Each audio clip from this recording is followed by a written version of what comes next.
5, 4, 3. Welcome to the Dirty Sports Podcast. I am your host, Andy Ruther, coming to you live from the Smut Studio in Venice Beach, California, with my co-host, Joey. No chill, Prano. Hey, man, cover that mouth when you coughing. The COVID. The 420 episode, Andy. You had me smoking this joint. I wanted to get it lit. It's lit before this episode started, and now I've smoked half a joint before we even went live. And here we are, 420 in 420, April of the year 2020, on the date 420. Mind blown. I love doing the mind blown. And we have a returning intern. Yeah, I was going to try to turn that into one word because they share a syllable, but no luck. An intern, return. Retintern, I think. Twerks with Aaron- wolves. Aaron Maharis, welcome back. Glad to be back, fellas. Yeah, happy 420. Thanks for reaching out. Andy, like a father in quarantine, refused to have both of his children here simultaneously. So you got sent to the bench, and Nick was here. We had one episode where you guys crossed over, right? One or two? I think the last time I was here, we were both here, and I was on the bed, just chilling. But see Which already was just a slap in the face by the Jerry Krause of the Dirty Sports Podcast here. You lived at that desk for Unreal. months, and then the new kid in town shows up, and you're sitting on the end of the bed like you're Vince. Look, I mean, I'm not saying. Look, Andy Ruther built this dynasty, but also, like Jerry Krause, seems to be really trying to just tear it down. look, Joe, obviously I love Aaron. He's been great. Best intern we've had, I'll just say it. Nick's not an intern for the 400th time. Nick is a paid staff member. There's a difference. But they're also, like Aaron said, he had to be on my bed. I mean, I felt bad. Like, there's not enough room here. This is why we need a Dirty Sports compound. Yeah, it should have been twerks at the desk, Nick in Nick's nook, like on the floor like a dog in the dog bed. Serious question, okay? Do you think we could do a whole podcast? If we did a podcast and I never woke Nick up, could we do a podcast around Nick? Because he can sleep through anything. It sure seems like we could have. Yeah? Right? By the way, I just had a vision of the Manscaped shirt that's right here falling, landing on the joints because it's 420, catching fire, setting the Miller Lite thing on fire, and just the whole podcast literally going down in flames. You're stoned already. Yeah, it's 420, bro. Yeah. I've been smoking far more weed lately than I have in the past. I mean, the quarantine, certainly a factor, but like for me, weed has always been good for like cleaning and organizing, writing, getting creative. I have a hard time sleeping on it, which is why I don't smoke at night anymore. But now I can just get stoned and watch movies till 6 in the morning because I have nothing to get up for. So weed is great. Get up, have it in the morning, make a little coffee, do some work, settle into a middle portion of the day, or maybe a movie, maybe a reorganizing the closet, you know, and then another movie. Next thing I know, it's 6 a.m. We fall asleep. We do it again at 11:30. Yeah, it really is. Again, it's a good drug. I don't even want to use the term drug. It is. It is a drug. Well, I'd like to reference an old Cat Williams stand-up bit. You know, I'm a big fan of Cat Williams, where he's like, "It's just a plant that when you light it up makes you feel better." That's basically what it is. I like that you're holding it like it's the first time you've touched a nipple in your entire life. You're just holding it over here, like being like, how do these work? So I can milk these? This is gonna be a good episode. I can feel it. These are good joints, man. Yeah, this is not a sponsor, but Lowell Smokes. This like packet of joints. It's like a thick cardboard box with a magnet that seals it closed. Yeah. It's got matches and a lighter, or it's got matches in the box. So I got Pretty solid. I got this They're at like little cigars. I got it at Green Goddess, the dispensary across the street from me, and I know it's not the cheapest over there, but it's convenience. Yeah. And they also have a rewards program, which I Sure. love. Most pot shops do. Do all pot shops? Like, you spend $4.20, man, you get $20 free. They're like, sick, dude. I'll come back next time. They're like, bro, we got these punch cards. If you get gummies, buy 10 bags of gummies. The 11th are free. Meanwhile, every pothead goes home with a bunch of fucking punch cards, and it's like, man, I gotta get my free gummies. Yeah, they really get you. Yeah. I mean, it's the CVS model. Yeah. Except they don't give you the long receipts because everybody who smokes weed is like, yeah, we're a paper-free environment. The only papers we sell are for rolling joints. Do you think at some point people are going to use their CVS receipts for toilet paper? You are the only person I know in the history of planet Earth. There's literally 100 comedians' jokes about CVS receipts. You're the only guy who, when he gets his CVS receipt, like looks at it and is like coming home and snipping it out with scissors and like feeding it back into your wallet so that when you go to CVS, you have like coupons. I'm like, you don't just make this into the biggest paper ball of all time and Kobe on your way out of CVS? No, man, because like I've never seen CVS coupon guy. Well, here's why. Because a lot of times you get money off. Like I currently in my wallet have a $3 off and a $4 off. That's $7 off my next purchase at CVS. I think if hold you on. Why would I not want to save $7, especially because I'm broke right now, given the current state of the economy? Why would I not want to save $7? Brandon? So my girlfriend has taken it the next step. I believe she has the CVS app where if you have that, then when you check out, it'll just put all those coupons onto your app. Yeah. And you never have to hold on to the scarf that they give you. The European soccer scarf. I call it the Dead Sea Scrolls. I think I think you should start making an outfit out of them since you're keeping them. You should just get a pile in here, and we should have it sewn into a suit for you. I believe it'll all go on your app, and then you can just show them your app or give them your phone number, and then you don't need to carry the mummified remains of. But I think King Tutankhamun. Aaron already can't open his eyes. Yeah. Twerks. The eyes over there are very squinty. That's why I wear sunglasses all the time. It's yeah, I'm pretty fucking high already. But I wanted to say I respect you for the CVS, like the commitment to being frugal and careful with your money. I wish I wasn't as lazy and was like, I'm down to do that because that is smart. But like every time I get it, I do what Joe does: crumple it up, fuck it. I mean, they're counting on it, but they're also just like, it's unbelievable that they go with the industrial toilet paper roll for a receipt. Yeah. And it's all justified by Andy being like, well, if I come back and I get some Dove soap, it's just like the weed company. Well, again, why you would love your rewards points? You live on rewards. Oh, points. I love them. I love rewards points. I am so excited when Costco finally isn't. Andy's at Green Goddess getting his weed, going through his CVS receipts. They're like, sir, this is a different store. Your rewards. I have $120 off my next Costco purchase. $120 because I get 2% back being a platinum member.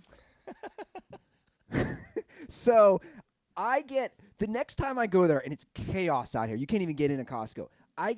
Dude, think about that. I could go in there, $120 off. It's amazing. Is Walt like this? Oh yeah. If you go in Walt's bunker, does he have does he have 5 different whiteboards and a stack of CVS receipts? No, but Walt. He's got a lot of spreadsheets.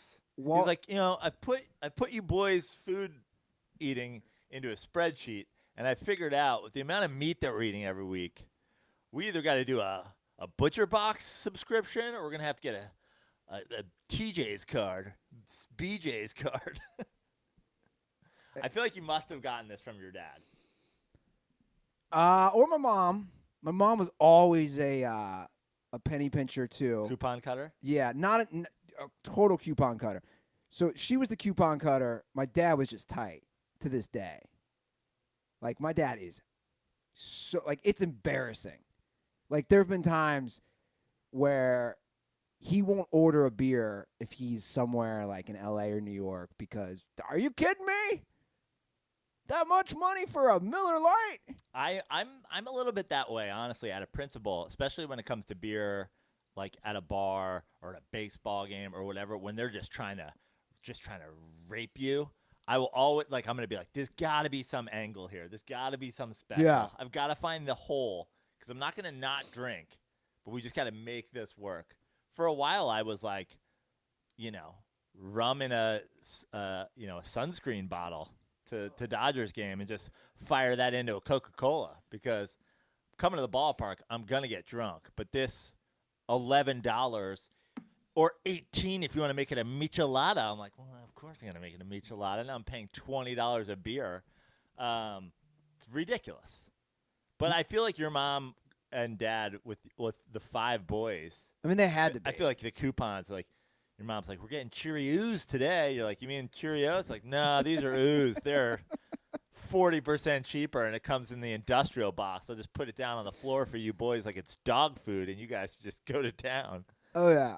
I remember, Gladstone's on the PCH? Yeah. Very, touristy spot. I went there. My parents only were out here together one time, and we go to Gladstone's. And for anybody who doesn't know, it's right on the PCH, so right along the highway in Malibu. You're looking at the water, and my dad saw what they wanted for – no lie, it was a Miller Lite. I'm not just saying that because they're our sponsor. My dad saw what they wanted for a Miller Lite. It was like $6. I mean, overpriced, but whatever. Yeah. But standard. Standard. That's not overpriced for L.A. Yeah. This is regular. So he refused to order a drink. And my mom purposely kept ordering them to piss him off. Yes. And I'm watching this exchange of my mom continues to order Miller Lites just to make the bill go higher. And she's like, Walt, it's vacation. We're in Los Angeles. And then I'm watching this whole back and forth. And that was always the thing. Because at the time I was working at Hotel Oceana. And my dad, I swear to God, I think he brought my mom there 3 times. Because as an employee, they got 50% off. Family got 50% off. And on top of that, the chef would, make stuff for free. Yeah. So Walt was just a cheap guy. I mean, not to disparage my dad, but, come on. Yeah. I mean, Walt makes a good point, though. And I'm not just saying this because they're our sponsor. But, Miller Lite doesn't have to cost $6. Don't go to a bar and get $6 Miller Lites. Go to the store and get 30 Miller Lites and drink them at your leisure at home. Especially during this time of quarantine, Yeah. Imagine, just think about that. That's the pre-quarantine days when people would do that. They would just go out to a bar and pay $6 for a Miller Lite. I think that this quarantine might be good. It might, like gas prices, it might bring down beer prices. Oh, I think people are going to start bringing. I'm going to start bringing 12 packs of Miller Lite to the bar with me. I'm going to be like, tell me I can't. What are you going to do? Touch me? I'll cough on you. Ooh, let's go. I like it. I just can't see us going back to a world where I can't bring my own beer anywhere I want. I'm traveling with a 12-pack of Miller Lite in a backpack right now. Everywhere I go, I have at least 11. The cough on someone is so true. I keep saying there's never been a better time to talk shit to somebody that could kick your ass. Like police officers, apparently, Andy? Ooh. Are we going to talk about your run-in with the LAPD? Yeah, let's do it. Obviously, we're going to get to some sports. We're going to do a full breakdown of The Last Dance, episodes 1 and 2. But before we do that, we should get to my run-in with the L.A. County Sheriff. You are, let me see if I get this right. You're basically one of those guys that we see on the news who's got the signs, who's like, I demand you let the people free. No, I'm not one of those people, but I am a person who sees hypocrisy, sees inconsistencies with not only our lawmakers, our law enforcers, and as you know, it's been kind of boiling up for me. I got a parking ticket helping you while you're still on crutches, helping you carry luggage in for 5 to 7 minutes last month. I've seen LAPD do nothing. So they put sand in the skate parks, even though there is literally a police station right there. If you don't want people going to the skate parks, which I don't really care about, then enforce it. So I've seen just the inconsistencies. And I'm getting sick of tape being up in areas that I think are perfectly fine that people should be allowed to go to. And I told you last week, I'll just say it on there. I have run through at night when I've done some of my runs. Oh, you want to put tape up there? Fuck you. I'm running through it. So Saturday afternoon. Are you doing like Olympic style finishes? Like if this is what I was committed to, then I would be doing that. I'd just be running around town, and then every time you see police tape you want to get through, it's just like break the tape at the line. Just give me the Usain Bolt. Yeah, I like it. Yeah, no, I'm going through, bro. Full force. Let's go. Take him down. Full force. So then police officer said, well, hold on. You can't walk here. Let me explain the whole story. So Saturday, I'm running through Marina Del Rey, and it's packed. The sidewalks are packed. I don't feel safe going on the sidewalks. There's so many people. You talk about social distancing. By the way, I do that. I obey the law. I am social distancing. I'm doing all that stuff. I don't go out unless I need to, whether it's exercise or the grocery store. It's basically the only times I go out. So the sidewalks are packed, and there's a lot more street traffic on Admiralty Way. So I can't run on the street. Speed limit's 45 there. Cars are zipping by. At this point, I'm building up 3 miles of running through this and frustration and people who don't move out of the way. When you see I'm moving, I try to move as far as I go. But if you're walking, just get the fuck out of my way. So this leads to, I get to the farmer's market where the Cheesecake Factory is. There's a parking lot. They do a farmer's market every Saturday. They're still doing a farmer's market. Again, they have signs, practice social distancing. A farmer's market is not social distancing. Plain and simple. Do you agree? Yeah. So I see this, and I see giant caution tape up, and there's a police car there on the giant sidewalk next to Mother's Beach, which is a very small beach in the marina. I mean, it's not even really a beach. Yeah. It's just on the marina. It's a little water area. Disgusting, filthy pollution water with sand. Exactly. That goes into it. It's maybe 100 yards. I see the cop car there. I see the caution tape. I see a cop car at the other end. I said, at this point, I'm kind of like, fuck it. I'm jumping over. I want to see how this plays out. So you knew what you were doing. I knew what I was doing. In my head, I'm thinking, today I made the decision before I did. Must be nice, Andy. Must be nice to be a white guy in America. It's true. I knew I had that benefit. I mean, a black guy does that. There's cops on both sides. It's just like, died. Yeah. No, I agree. I had that benefit. Crossfire. I had that benefit. I'm not denying that. But I made the decision when I leaked that police tape, I'm willing to get arrested today. I don't give a shit anymore. My life's been too boring. I haven't had handcuffs around me for a minute. Like, I'm ready. So I leap over it. It was like I was doing the hurdles in the Olympics. I leap over it. I'm chugging along. I'm like 3 miles in my run. I'm feeling great. Out of nowhere, cop comes from the other end running towards me. And he's holding up the stop to go back. But I'm like, fuck it. I'm going to run towards him. Like, I'm doing some reckless decisions. And I run up towards him. He does have a mask on. He does have gloves on. He tells me, put my hands up. I got to take my AirPods out. I'm in my, full runner outfit. Runner shirt, runner shorts. He instantly hands up, hands behind your back.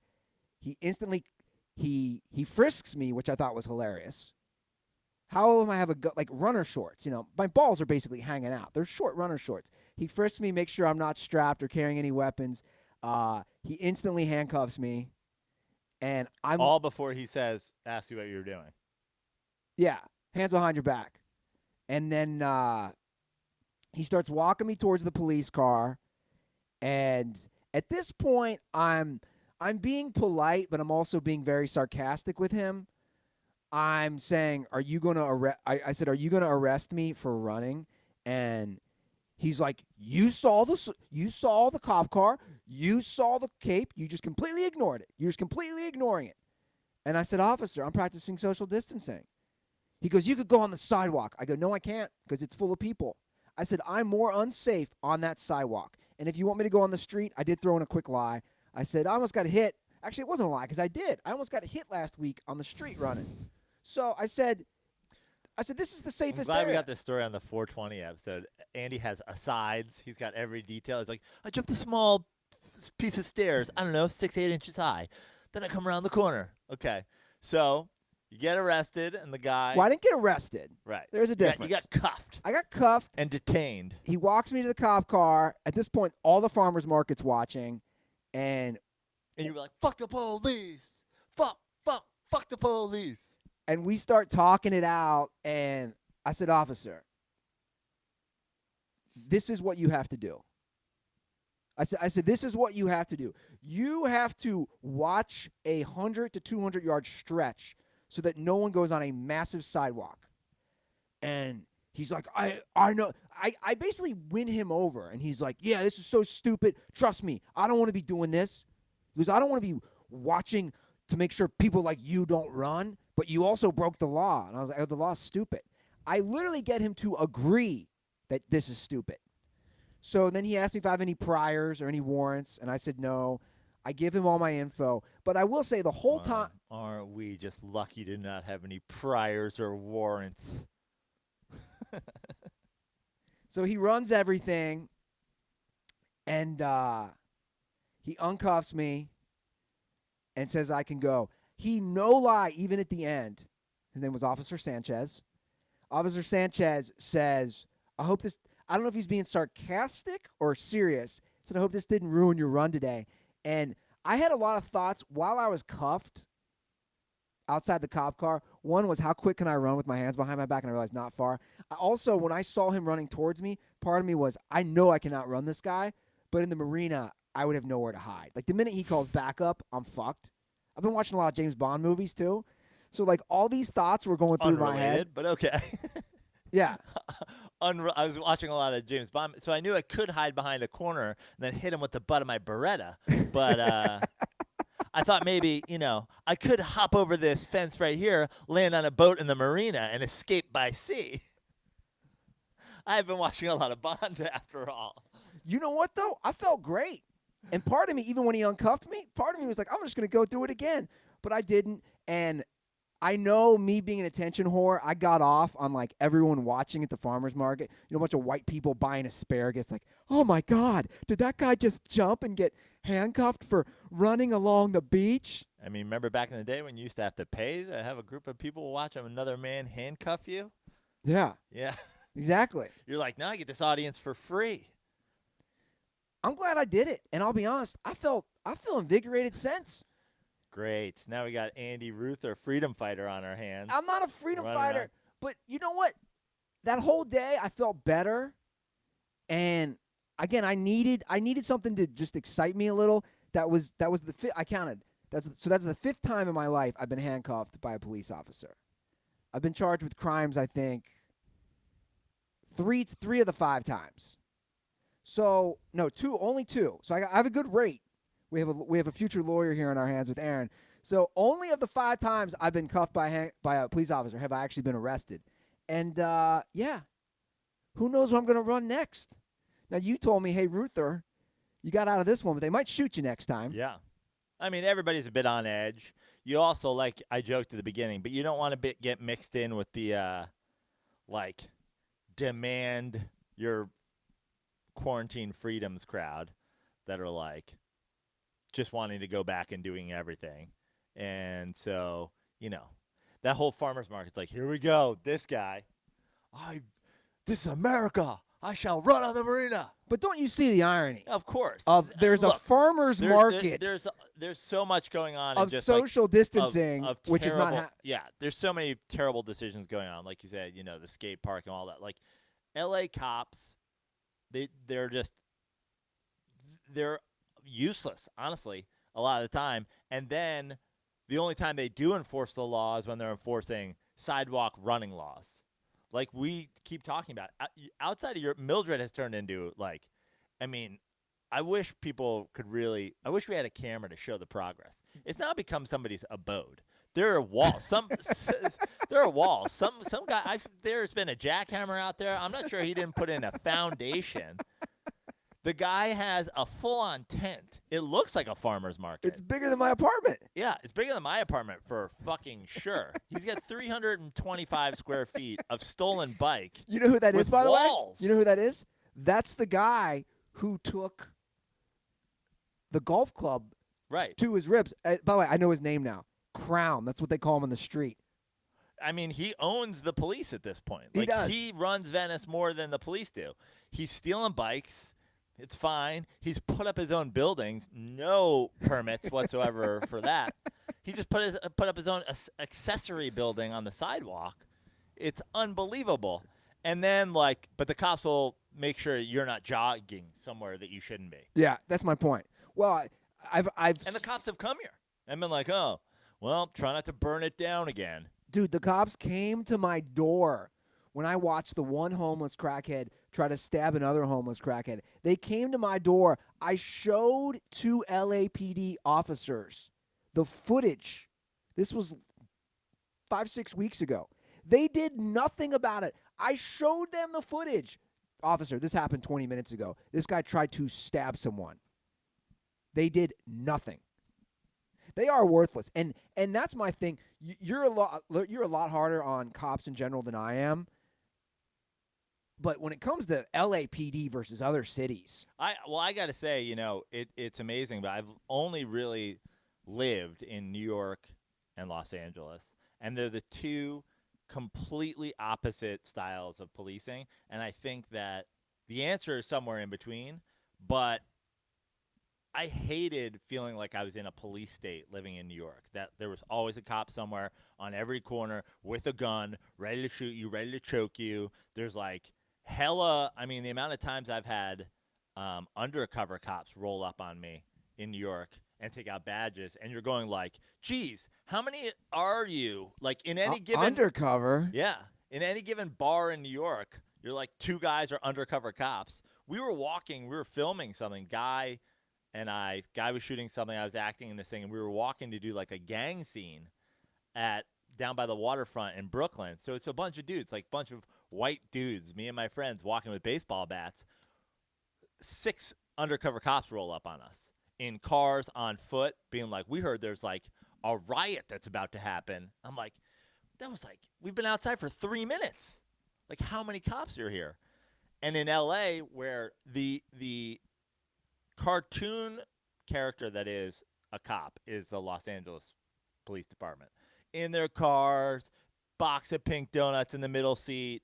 You're really going to have to beg for me to get out of this car. I might holler at you in the window, hey, you got a permit for that tent and stolen bike operation? Yeah, I do. All right, I'll check back tomorrow. We'll see. You're not coming back, you fat piece of shit. Here, it's just so lax. No one ever gets out of their car. No one. I've never seen a cop on foot in Los Angeles. And you're right. I've seen a cop on a bike. I've seen a cop on a horse. I've seen a cop in a car. I've seen a cop on a motorcycle. But I've never seen a cop walking the beat. Well, that's the problem. Anywhere. That's the problem. This is a car-driven town, and there's no really good public transportation. So they're too lazy to get out of their cars. Dude, I had a cop. Did I ever tell you the time I had a cop pull a gun on me in L.A.? I was on my phone driving down Mildred. This is when they instituted the no phone law, right when it happened. I was on my phone driving down Mildred to pull into my parking garage, and a cop follows me up my ramp, and I recklessly get out of my car. I'm like, what is happening? He pulls his gun. He's like, get in your car. You do not get out of your car. Well, that guy wasn't afraid to get out of his car. He had his gun drawn on me. You came across a SWAT guy enforcing some phone laws. It's unbelievable. Yeah. Again, it's unbelievable. You had a gun because you were on your cell phone while driving? And he went in a high-speed chase up the Mildred ramp? As he pulled into the Mildred ramp, he almost took out a condominium that has been built slightly off the curb by a gang of homeless savages that the LAPD I'm pretty sure at this point is working with in some sort of financial operation to sell bikes to people. It's unbelievable. We need a dirty sports investigation. I almost stole a bike from the bike thieves on Mildred the other day because I walked by them and I was like, that's a really nice bike that they don't have locked up. I know they stole it from some rich white dude who left it outside a coffee shop, but it's not supposed to be theirs. I'm going to be like, I'm going to make this right again. I almost rode off on one of their bikes. This is actually kind of funny. I just thought of it. The guy has a building that is built. The walls of the building are just stolen bikes. He just created this stolen bike teepee.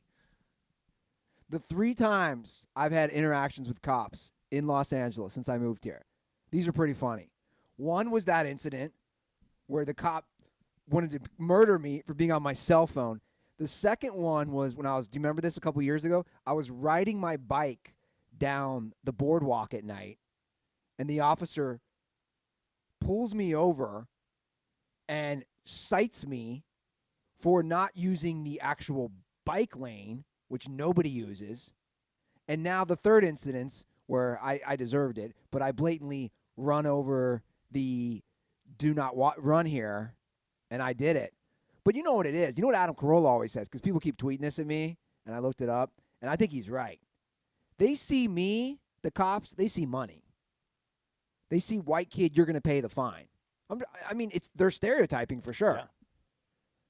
But this goes back to what we were talking about. This is why I'm going to Mexico.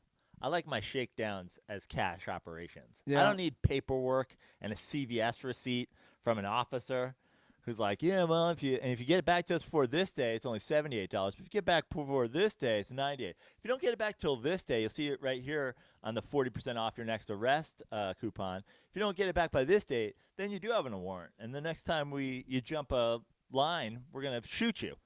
So, yeah, I like my shakedowns Mexican style. Sir, it's going to be more than that.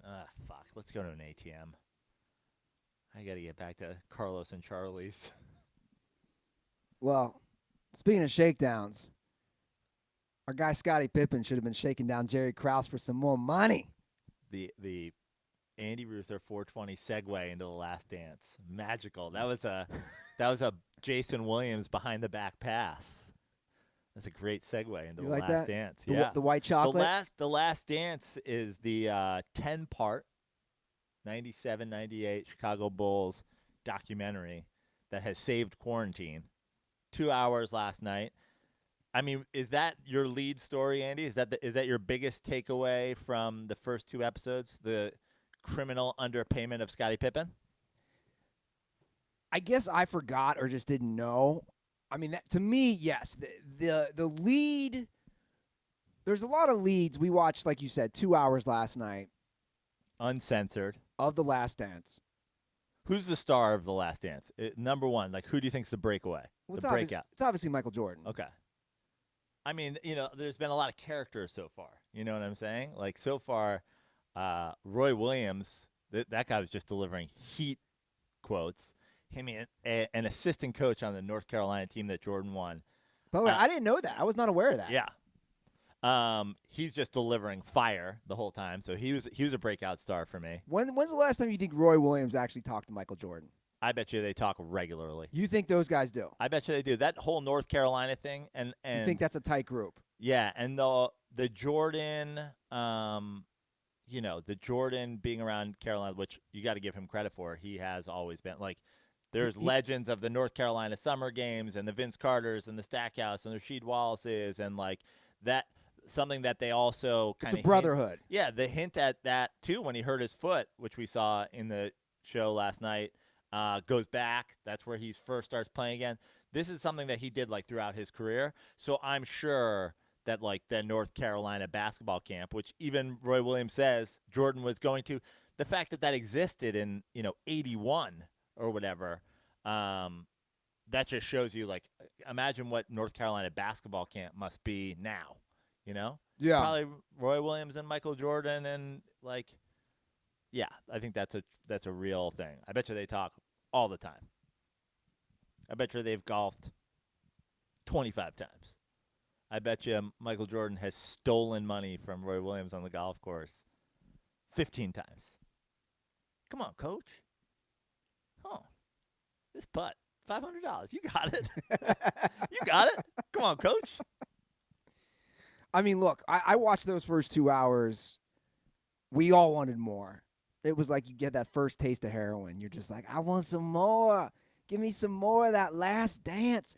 I want to know about what happens next episode with Dennis Rodman and Phil Jackson and Jerry Krause. I want to know. This is your second Cat Williams impression of the episode. Cat Williams watching The Last Dance? What's going on? No, that wasn't Cat. It was fantastic.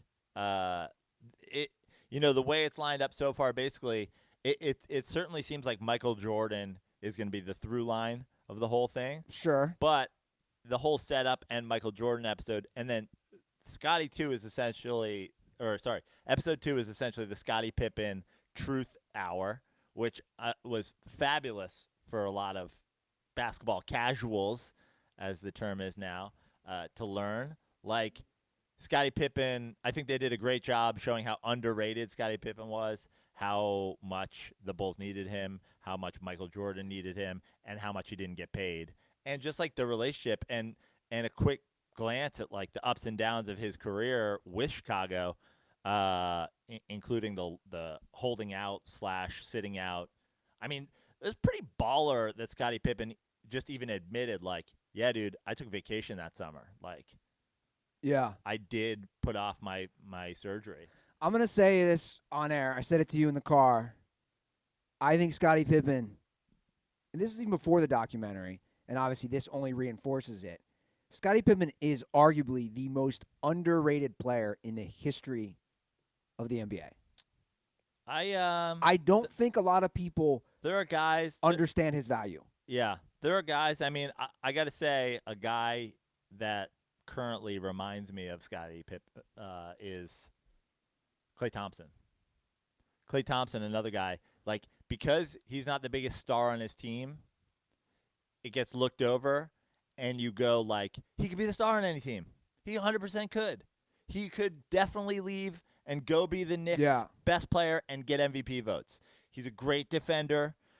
And that is why Scottie Pippen is one of the most underrated guys of all time, because that second fiddle player, no matter where you rank up against the rest of the league, it's almost like, well, he's not the best player on his team, so he's 32nd in the league. And you're like, no, he could be the third best player in the league and also just happen to be on Michael Jordan's team. Even Michael Jordan himself. It's funny because I think people watch these documentaries and they don't go in with an open mind, and they want to hear what they want to hear. They want to see what they want to see. Michael Jordan's own words in the documentary: you can't talk Michael Jordan without talking Scottie Pippen. He said it himself. Yeah. Michael Jordan knows he was 1-9 in the playoffs until Scottie got there. Yeah. He knows he never won. That series that we watched him go off against the Celtics, they got swept.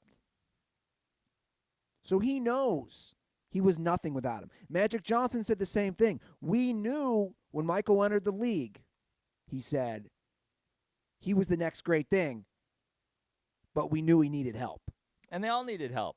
I mean, the preview of that series with the Celtics, when they show you the 4 Hall of Famers on the bench all together, there's a reason they boat raced Michael Jordan in back-to-back first rounds. There's a reason that Sidney Moncrief team that they show beat Jordan in the playoffs.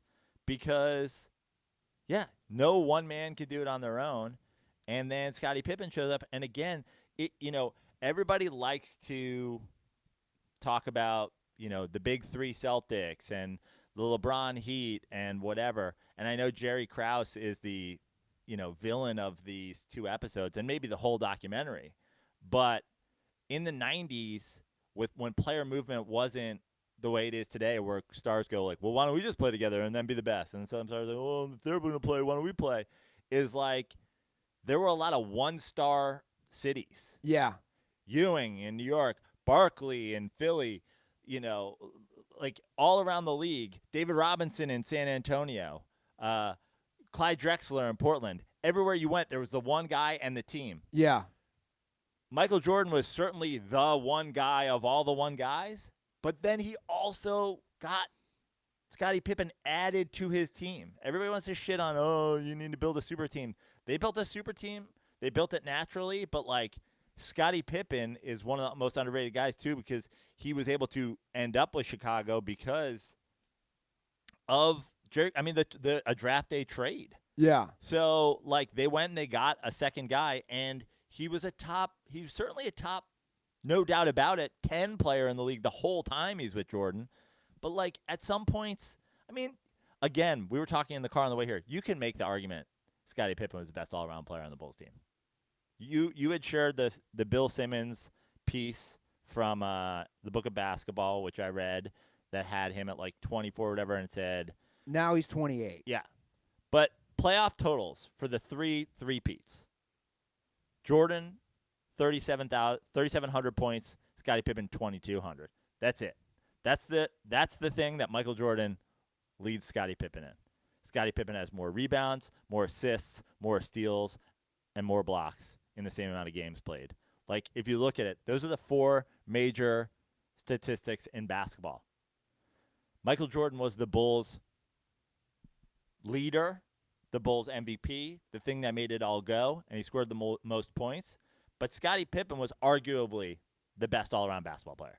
Well, honestly, a way better defender, and the guy who's defending the best player on the other team, which we've seen a million times in the NBA, takes it out of you on both ends. You're not going to score as much when you're also the lead defender. And if you can do that, you're one of these psycho people like LeBron and Jordan and those guys over the years. But Jordan didn't need to do it for most of his time. Focus on killing it on the offensive end. Also, be a big steals guy, but Scottie is going to lock down the other team's best player. Lock him down. Yeah. That's huge. I would advise everybody, go to The Ringer, and they reprint the excerpt from the book, which was written in 2009. And and Simmons hints at what I just said. Simmons hints, like, you could say that. I am saying it. Yeah, it's just people don't realize, and a lot of you younger guys, like, we knew he was really good because we grew up watching the Bulls. Again, Scottie Pippen, when he became the man for the year that Jordan was playing baseball, the Bulls lost 2 less games. Lost 2 more games. 1, 2 less games. Yeah. Yeah, sorry. He was that good, though. He got MVP votes. And he almost beat my Knicks, if not for a phantom Hubert Davis 3-point foul call. And, look, I'm a Knicks fan. I hate Scottie Pippen. Man. The dunk on Ewing, everything in terms of just locking down and being like a ridiculous transition player. Scottie Pippen was insanely good. And you, as a Knicks fan, I always knew Jordan was like, Jordan would play these games against the Knicks where he just like wouldn't be shooting well.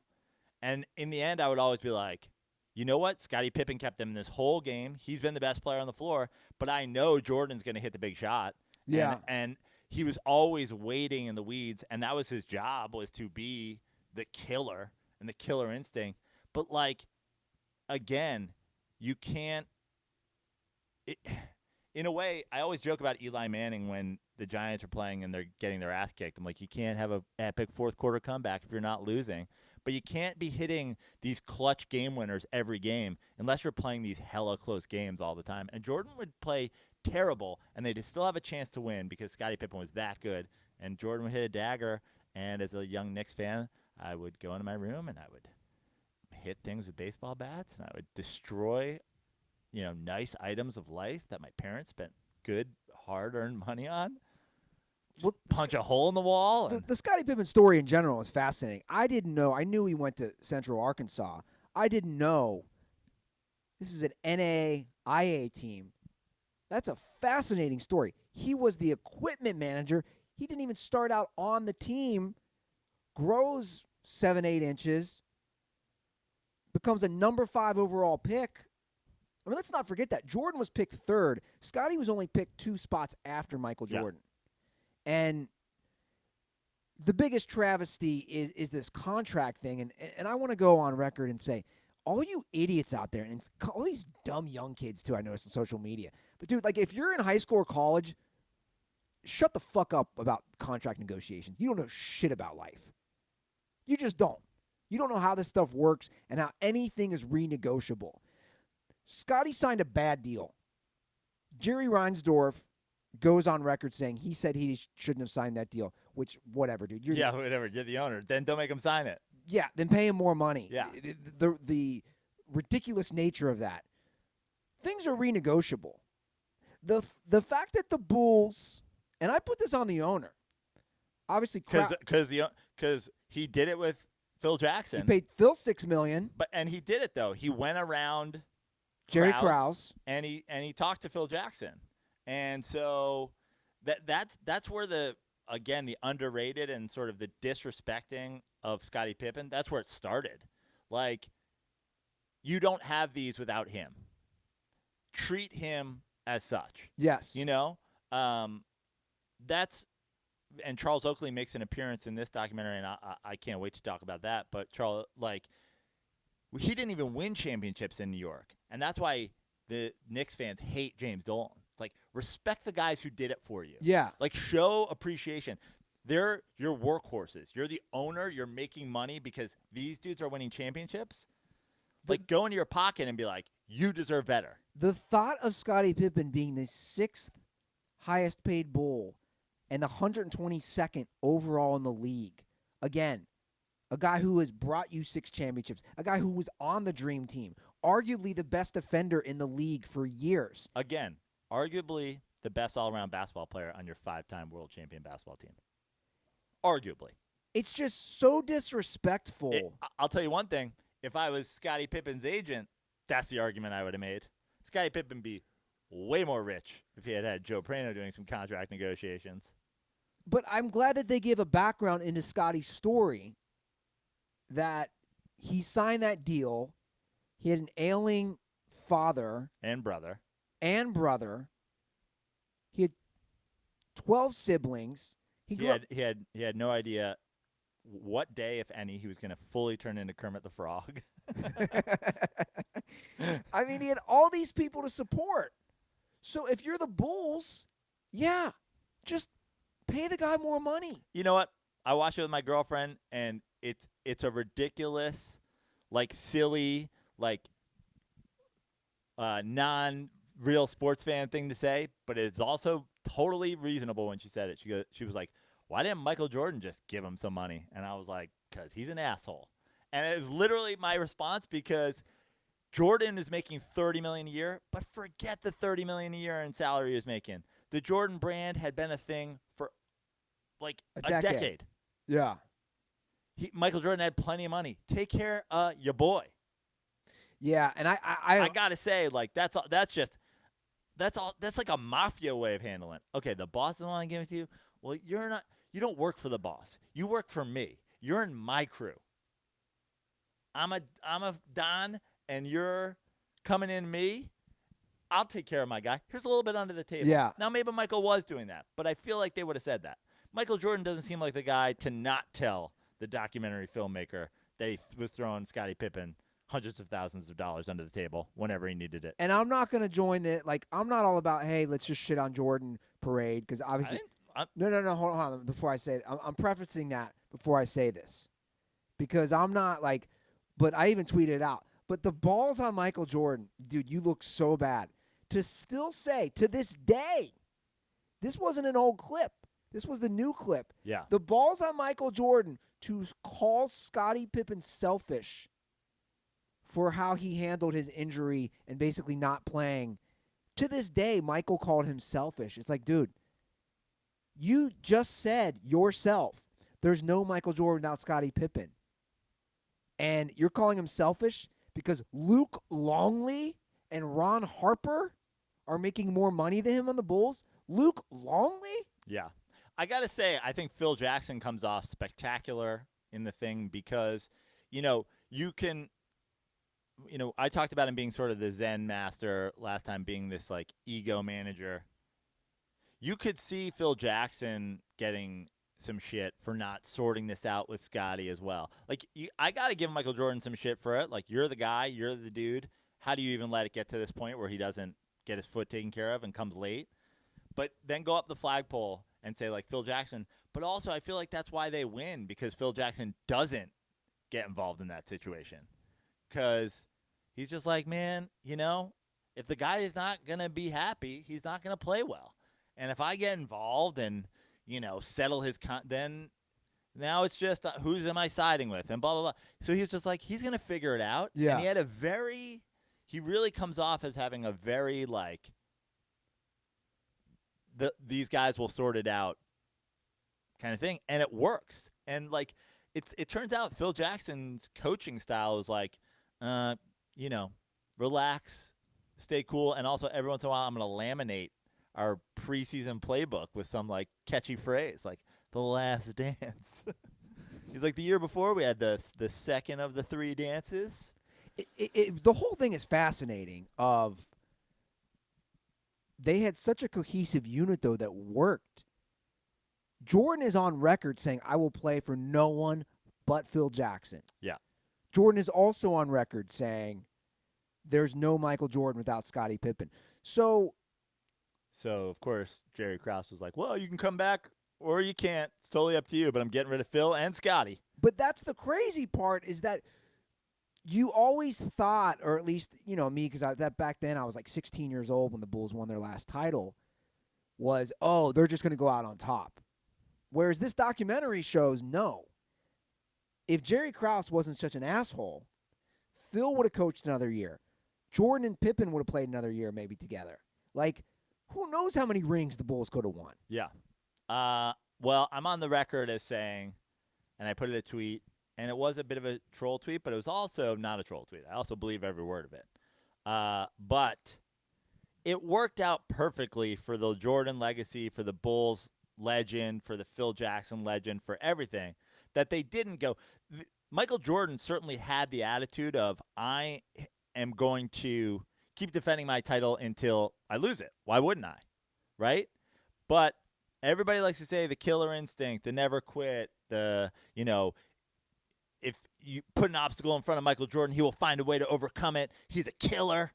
He's just, no one's ever had the will to win like Jordan.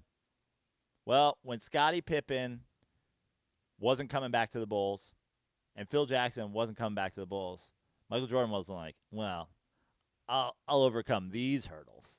He was like, I should go too. Yeah. I also should tap out. This is the time. Because I said in my tweet, what teams do I have better than the 96 Bulls? The 99 Spurs on, basically, because we transitioned into a whole other era of basketball, and Pippen and Jordan showed you it throughout their whole career. But the Duncan Robinson, the last couple of years of Robinson with a brand new rookie in Tim Duncan, they get a championship in their second year. They have 2 stars. They have Greg Popovich. They go on to win 5 championships. I'm not sure the 96 Bulls team beats them. And then you go into a whole era of stars lining up together. Phil Jackson going to the Lakers and taking what worked in Chicago and bringing it. Well, I have the best player in Shaq. Let me get a complimentary guy in Kobe. Let me run the same thing. Let me be the Zen master. Let me win a bunch more. Right? You telling me, like, we always hear could this LeBron Heat team have beaten the Bulls? Could this Lakers team beat it in the Bulls? But we never hear, what about the teams that beat those teams? Could they have beaten the Bulls? I mean, that Pistons team shit on those Lakers teams. Like, they couldn't beat the Bulls? It's like we disrespect some basketball teams, and I think that we went into an era where more and more there was Pippen and Jordan somewhere. And I'm just not sure, with the style and the quality of basketball in the mid-'90s, like, that was the best team ever. But my tweet was, the Motorola StarTAC was the best phone I'd ever seen at that time. Yeah. It's now a piece of shit. Well, the difference, if you're an actual fan who's watched the evolution of the game, the difference is back then, and you talked about it earlier, you had one star. The lack of depth. There is so much depth in talent. But before that, there was a whole different thing. The Celtics and the Lakers had depth. Had crazy depth because the league was a totally different place then. Sure. And it was one point where the Lakers were, one of the best teams in basketball, and the Celtics were one of the best teams in basketball, and they're getting Bird and Magic 1-2. Like, it was totally different, and that's why then you had these teams, and they would go at it every year or every other year, and then you go into an era after the Bad Boys Pistons. That's when the expansion of basketball to 32 teams and the talent pool every team had one guy. The Bulls had the best guy. The Bulls also had like the sixth best guy. Yeah. Like, people act like, how did they do it? Like, that's how they did it. And Phil Jackson knew that. And I said to you in the car on the way here, Scottie Pippen's contract might be more responsible for the Bulls winning those championships than drafting Michael Jordan. You just have like the sixth best player in the league. You're paying him $2 million. We talk all the time about the salary cap and should you pay quarterbacks? Should you pay running backs? Should you pay, a max deal to Tristan Thompson? Should you pay, people shit on LeBron James for getting Tristan Thompson paid. It was to the detriment of himself. Yeah. He's just like, yo, it's my boy. We won a championship. Pay the man. It didn't help him. What would have helped him is if he had a Scottie Pippen on his team, who's the fifth best player in basketball, and is the 122nd paid. And then you're like, hey, Phil, sprinkle a little around on every big, dumb white center to come in and foul guys. Find one sharpshooter. Oh, and go get, a dominating, rebounding, defending power forward, and let's do this again. It is a good point that Pippen's low contract, it's catch-22. He deserved more money, but he made such little money, they were able to not only keep him and Jordan, but then add a Dennis Rodman via free agency. I have a feeling the Dennis Rodman episode that's coming next is going to be the last of the player profile episodes. I don't think Bill Wennington is getting a full ep. I don't think Ron Harper is getting the E60. Why no love for Tony Kukoc yet? Tony Kukoc is going to get half of an ep about being brought in, about how they were enamored with him forever. They loved Kukoc. They were courting him. That pissed off Jordan. That pissed off Pippen. All goes back Jordan's leaving. 90. Oh, you want to do this with a fucking Yugoslavian guy? All right. I didn't fight in the 1988 and 1984 and 1992 Olympic Wars so you could turn this team over a Yugoslavian. And then he leaves, and then Kukoc comes in, and then Pippen's throwing chairs because he doesn't get the last shot. But Kukoc is going to get a half an episode. But Rodman is the last full episode we'll get. Here's a fun Rodman stat. Because that's how deep they are. Dennis Rodman, I saw this yesterday. ESPN Stats posted this. Dennis Rodman led the league in rebounding for 7 straight years. 7 straight years. And he made rebounding an art form. An art form. I'm telling you, if you have I would watch those games when he was on the Spurs. That was like, he did waste a little bit of peak power on the Spurs team, but man, Dennis Rodman, Demolition Man Spurs, he was like, the rumor, you would tune into NBA on NBC. The rumor was if he grabbed like 40 in a game, he was going to take off his shirt and his shoes. He was going to walk out of basketball and never play again. And it was like watching Pedro pitch. You were like, every time you tune in, you might get the mid-game retirement of Dennis Rodman without his shirt on. It was like epic. Dude, it was wild. If you haven't seen it yet, everybody's got to watch the 30 for 30 on Dennis Rodman. Yeah. He used to watch game film of how to rebound. Yeah. Like, the guy was just... And what a great, role to have and to be okay with. It's like, I'm just going to board. I'm just going to play defense. I'm just going to get easy buckets. And he excelled at it because he was never really about, we're doing our own last dance on Dennis Rodman. You're going to hear all this stuff. I got to read this other stat, though. This is wild. This is from that Bulls team, the 97-98 Bulls team. Rodman had 16 20-rebound games and only scored in double figures in one of those games. So all he cared about was getting rebounds and playing defense. Yeah. There will never be another player like Dennis Rodman. And Prano's right. I used to watch Bulls games, and the Bulls didn't have depth at all. Right. But you had the best player in the game in Michael Jordan. You had a top 5-6 player in the game in Scottie Pippen. And you had the best rebounder and a top 5 defender. The funny thing is, we talk about super teams. You say you wouldn't see another player like that, but that's why I always say that was why in my post about the teams that could beat them, you got to look at a Ben Wallace. Ben Wallace was that. Okay. And that's why I go, these teams, I go, man, how deep was a team like that? How deep was a team that was like stronger at a lot of positions than the Bulls, had a guy who's just boarding, just playing defense, winning Defensive Player of the Year? Like, people kind of that's my point. It's like, I know how good the 96 Bulls were and this 97 and 98. Like, I know. I'm a Knicks fan. You're not going to out-knowledge me on the dominance of the 90s Bulls. I lived it. I bled it. It almost killed me young. I am the world's foremost killer Bulls expert. You don't have to tell me. But also, let's not suck their dick forever. I get the Last Dance is happening, but, like, yeah, there's teams going on. And they set the standard for it. They did, and that's what I don't ever want to hear again, that LeBron started the super teams. That Bulls team is, without a doubt, that second three-peat, a super team. And it's by every statistical measurement. It's a super team in exactly the way, like, it is the equivalent. Okay, it's not the equivalent of, but it's second to only Kevin Durant joining the Warriors is Michael Jordan and Dennis Rodman. This was, you guys don't even speak to each other. If you see each other in the streets, you must fight, right? In the 90s NBA, the bad boys and Michael Jordan, they spit on each other when they saw each other in the hallway.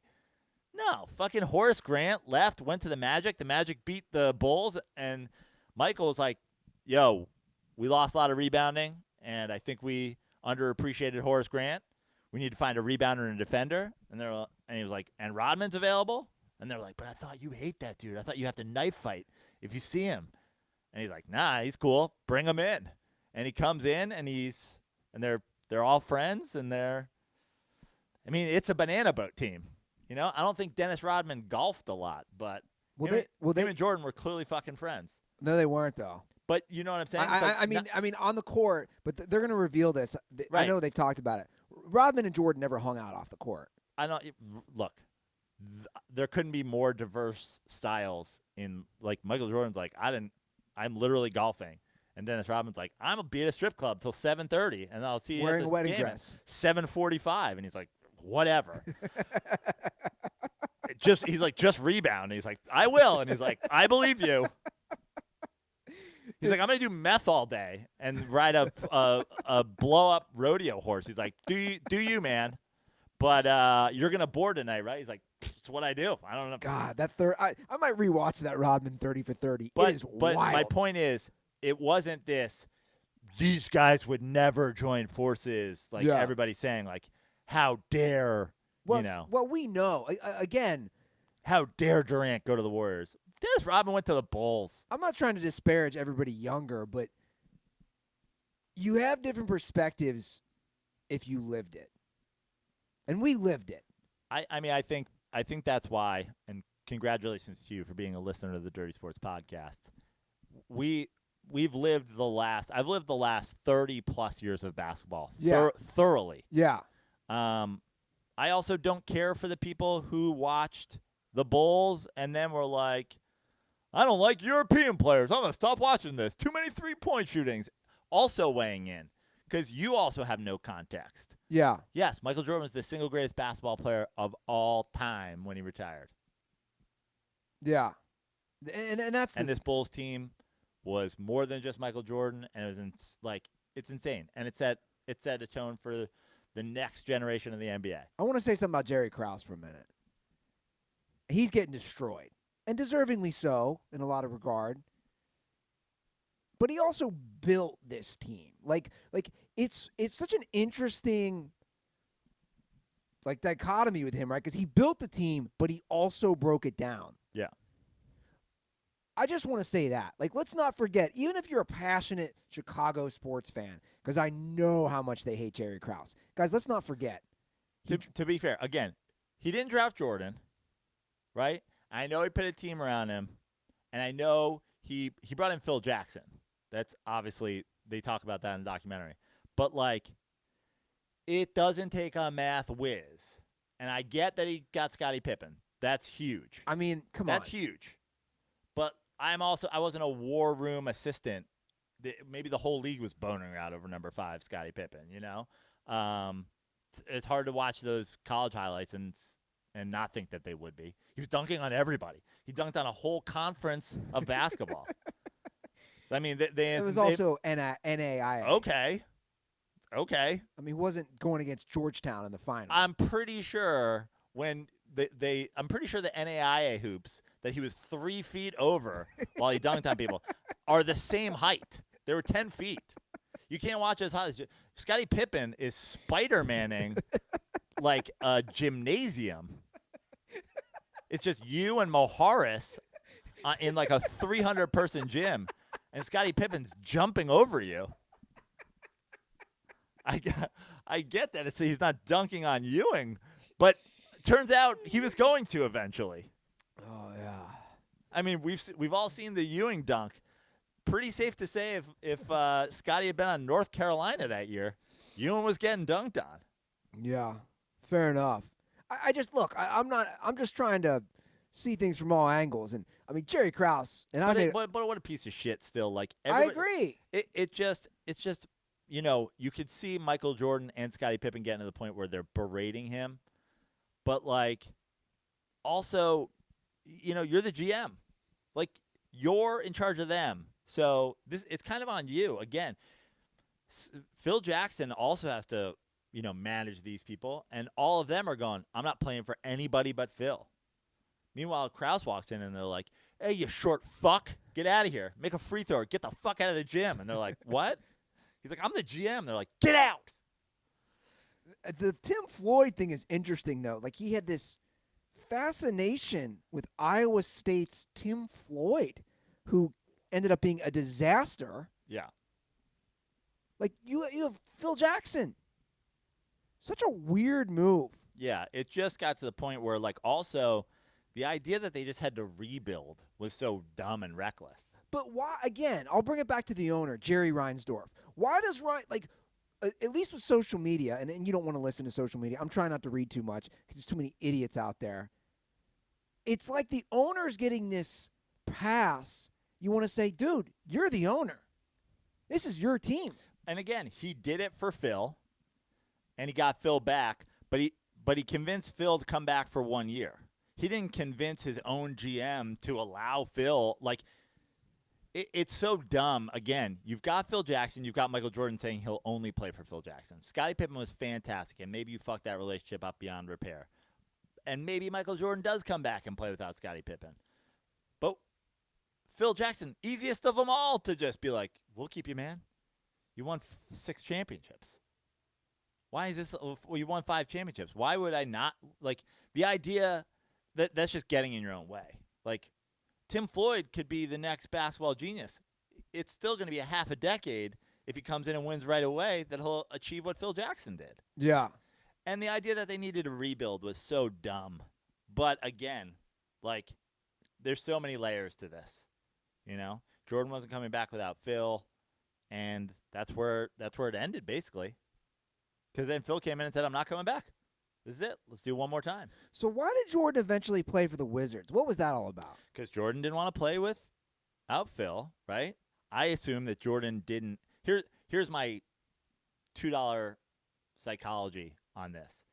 He was like, okay, I'm not going to play without Phil, and so I'm going to walk away. This is the perfect time. We got 6. I'm going to walk away. And then he was like, I'm a psycho. I need to be playing basketball all the time. I wish I was playing basketball. And it ate away at him, and he knew he would come back with rust. So then he pushed it a little further and just came back when he was like, I'm going to be rusty, but, like, I'm also hella old. But I also bought the team, and I'm invested. Who was the Wizards coach? Was it Doug Collins? Probably, Did he bring Doug back? Yeah. Because I know he had a good relationship with him, too. Yeah, and then he comes back knowing he's not going to, like, dominate, and also in a situation with the Wizards where he's invested, but he's like, this is a business decision, but it's also to show you I can still play at like a minimal level. Yeah. Like to also show you guys thought I was done, but 3 years later or whatever, I can come back and still compete with these guys. An average 20 a game. Yeah. Yeah. It's fascinating, man. Yeah. But I think there was a middle ground where it's like, I should have stayed longer, or I should have come back sooner, but then. Yeah. But the truth is, Jordan quit because, he didn't like his chances of doing it without Phil Jackson and Scottie Pippen. Well, you can't help but not think about Tom Brady, in my opinion. Well, that's the difference. And Bill Belichick is Belichick sort of seems like the Krause figure in it a little bit. Like maybe he was ready to move on before they were done defending it, but then they had to have this year where it didn't go well, and they didn't make it very far, and that is where Jordan's legacy really is unmatched. Is because we never watched him do that. We never watched him come back down the other side. He left on the peak, and, good for him. Get out early. Get out early rather than late. It's done everything for you as, in arguments about who the GOAT is. It's done everything for the GOAT argument because you walked away and you didn't lose the one on the other side of that or the two on the other side of that. Yeah. We don't have that because you can't play forever. Whereas we did have that with the Pistons, right. with the Celtics, with the Lakers. Absolutely. I mean, all the injuries that the Celtics went through. That was a hobbled old Lakers team that lost the Bulls. The old Kareem. Yeah. Right? Who was their second guy. And Magic Johnson, obviously, we don't know, sick, not sick, whatever. He was retired a year plus later. Yeah. Yeah, we saw that, and that's been everything for the Bulls and Jordan's legacy. I'm sure he doesn't do it with Tim Floyd. Does he do it with Phil back and no Scotty? Does he do it with, another team that Phil goes to? Well, in that regard, I can't think of any comparisons. If you look across sports, the Bulls basically, two guys retired, Scottie Pippen left. There's no comparison of a team having a run and they blow it up without losing. Does that make sense? Yeah. I can't think of one. And we just named a bunch of NBA teams where the runs, quote unquote, ended. And you're right. It's cemented this legacy that we're never gonna know. Even this year's Patriots, it ended because they lost at home in the playoffs. Yeah. Exactly. And Tom Brady has just as many rings as Jordan. Yeah. But he's got more losses because he got there more. And he's not treated in the same vein. He's not treated in 6 finals, 6 finals MVPs. Well, 9, finals, 6 wins. It's better to go more. Yeah. Tom Brady dominated at the position, in terms of legacy. Again, it's not even comparing one single player on a football team to one single player on a basketball team. Michael Jordan had way more to do with the championships than Tom Brady. That's not the comparison. Just the way that we look at our legacies. Would you say it's about legacy, yo? I mean, I would say that, honestly. Yeah. Yeah.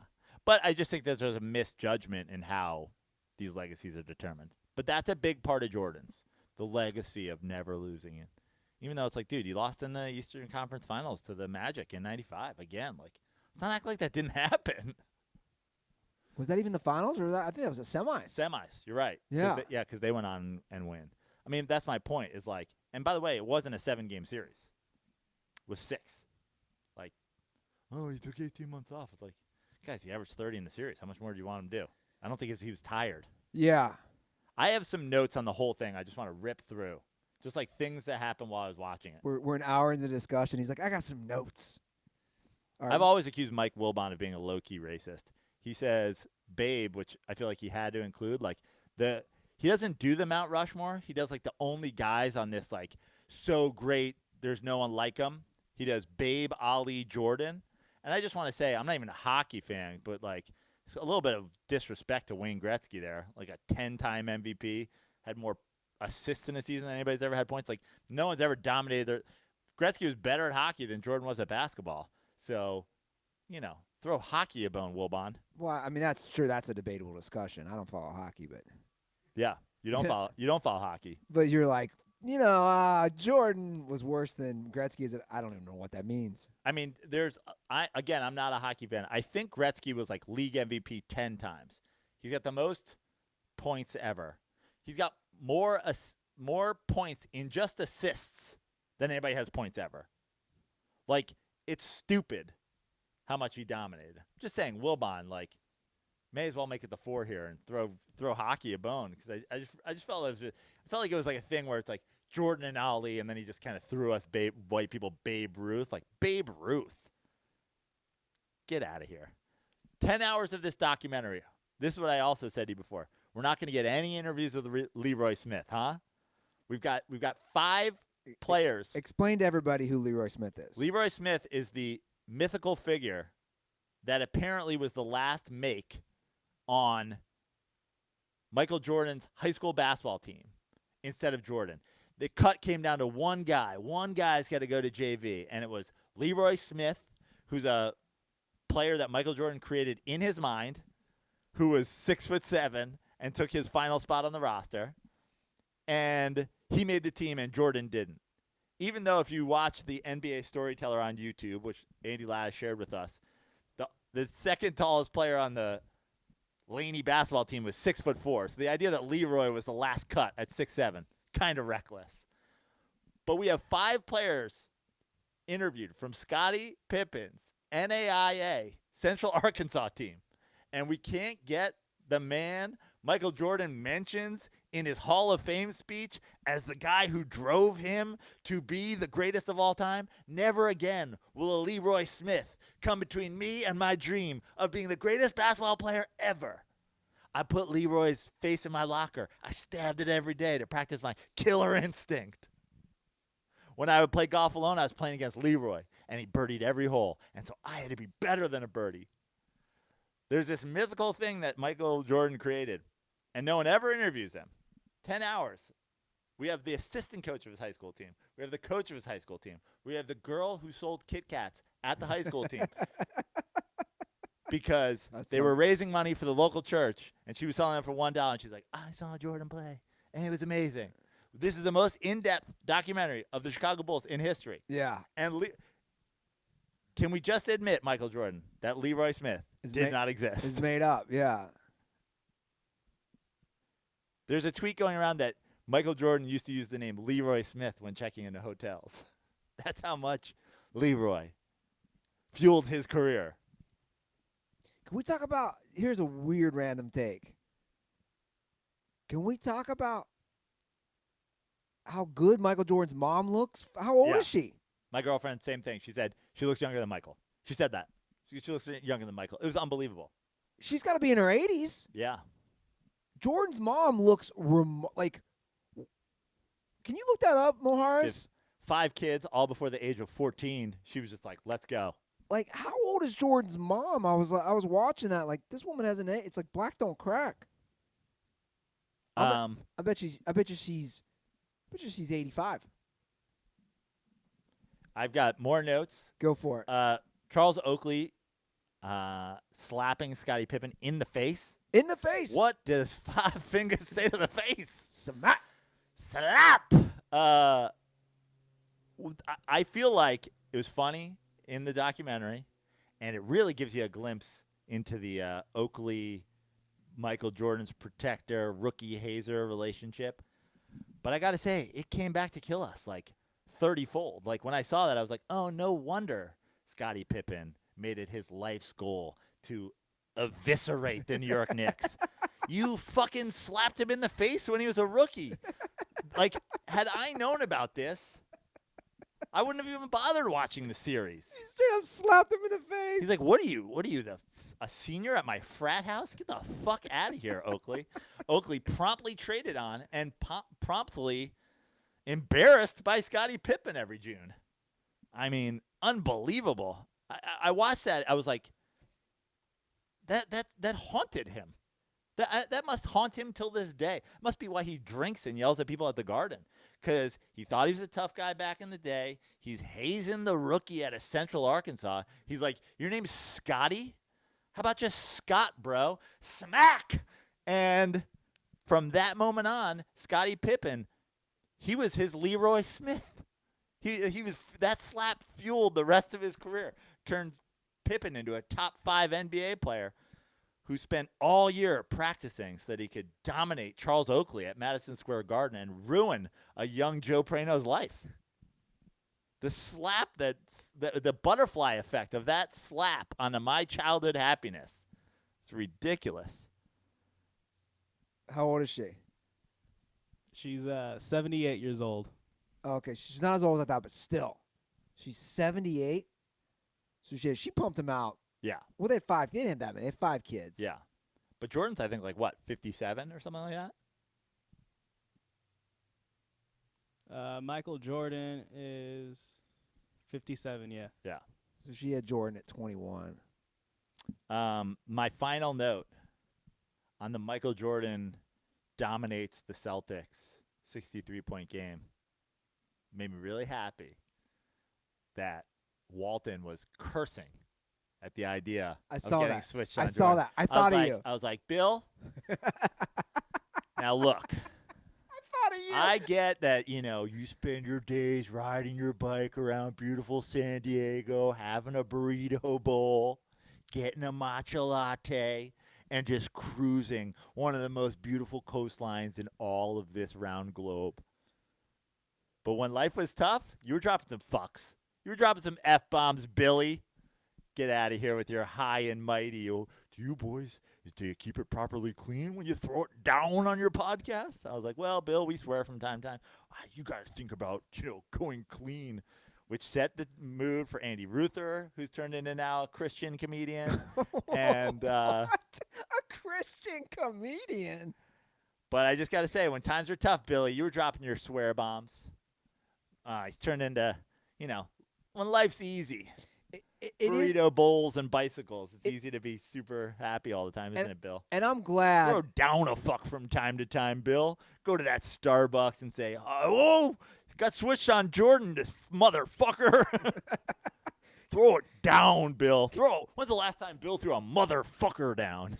Can you imagine Bill Walton in those knees trying to guard young Michael Jordan in the perimeter? Can you imagine the swear words that must have come out of Bill Walton as you get Jordan at like 15 feet?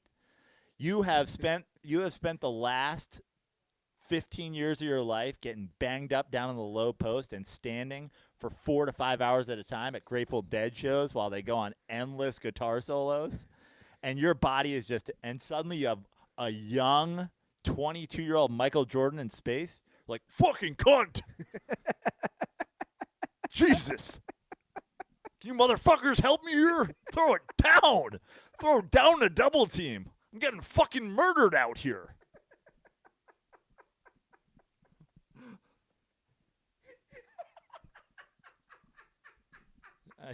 I'd rather Jerry Garcia fucking die than get Michael Jordan at 18 feet coming off a pick. Throw me a fucking double. Get fucking Ainge out here. Throw it fucking down one time. Christ's sakes, mother cunts. You're like, geez, Bill. I thought you didn't swear. He's like, I thought you fucking were guarding Jordan. Trash. Call out a pick. I said fucking switch. And he's wearing that headband, which makes it even funnier. Mm-hmm. I'm so glad you brought that up because that is exactly a young Jordan turned Walton into the Unabomber. He just kept letting that hair and the beard grow out, and he moved to a cabin outside of Wyoming. Came back a Christian with a 10-speed. Oh man! Walton was throwing down F-bombs. He saw God. Larry Bird said Michael Jordan was God disguised as Michael Jordan. Walton saw God, was born again. And now it doesn't swear anymore. Hey, after Jordan, it's just California sunsets. It is crazy, though, and I'm glad we haven't talked about it too much, but I will bring it up.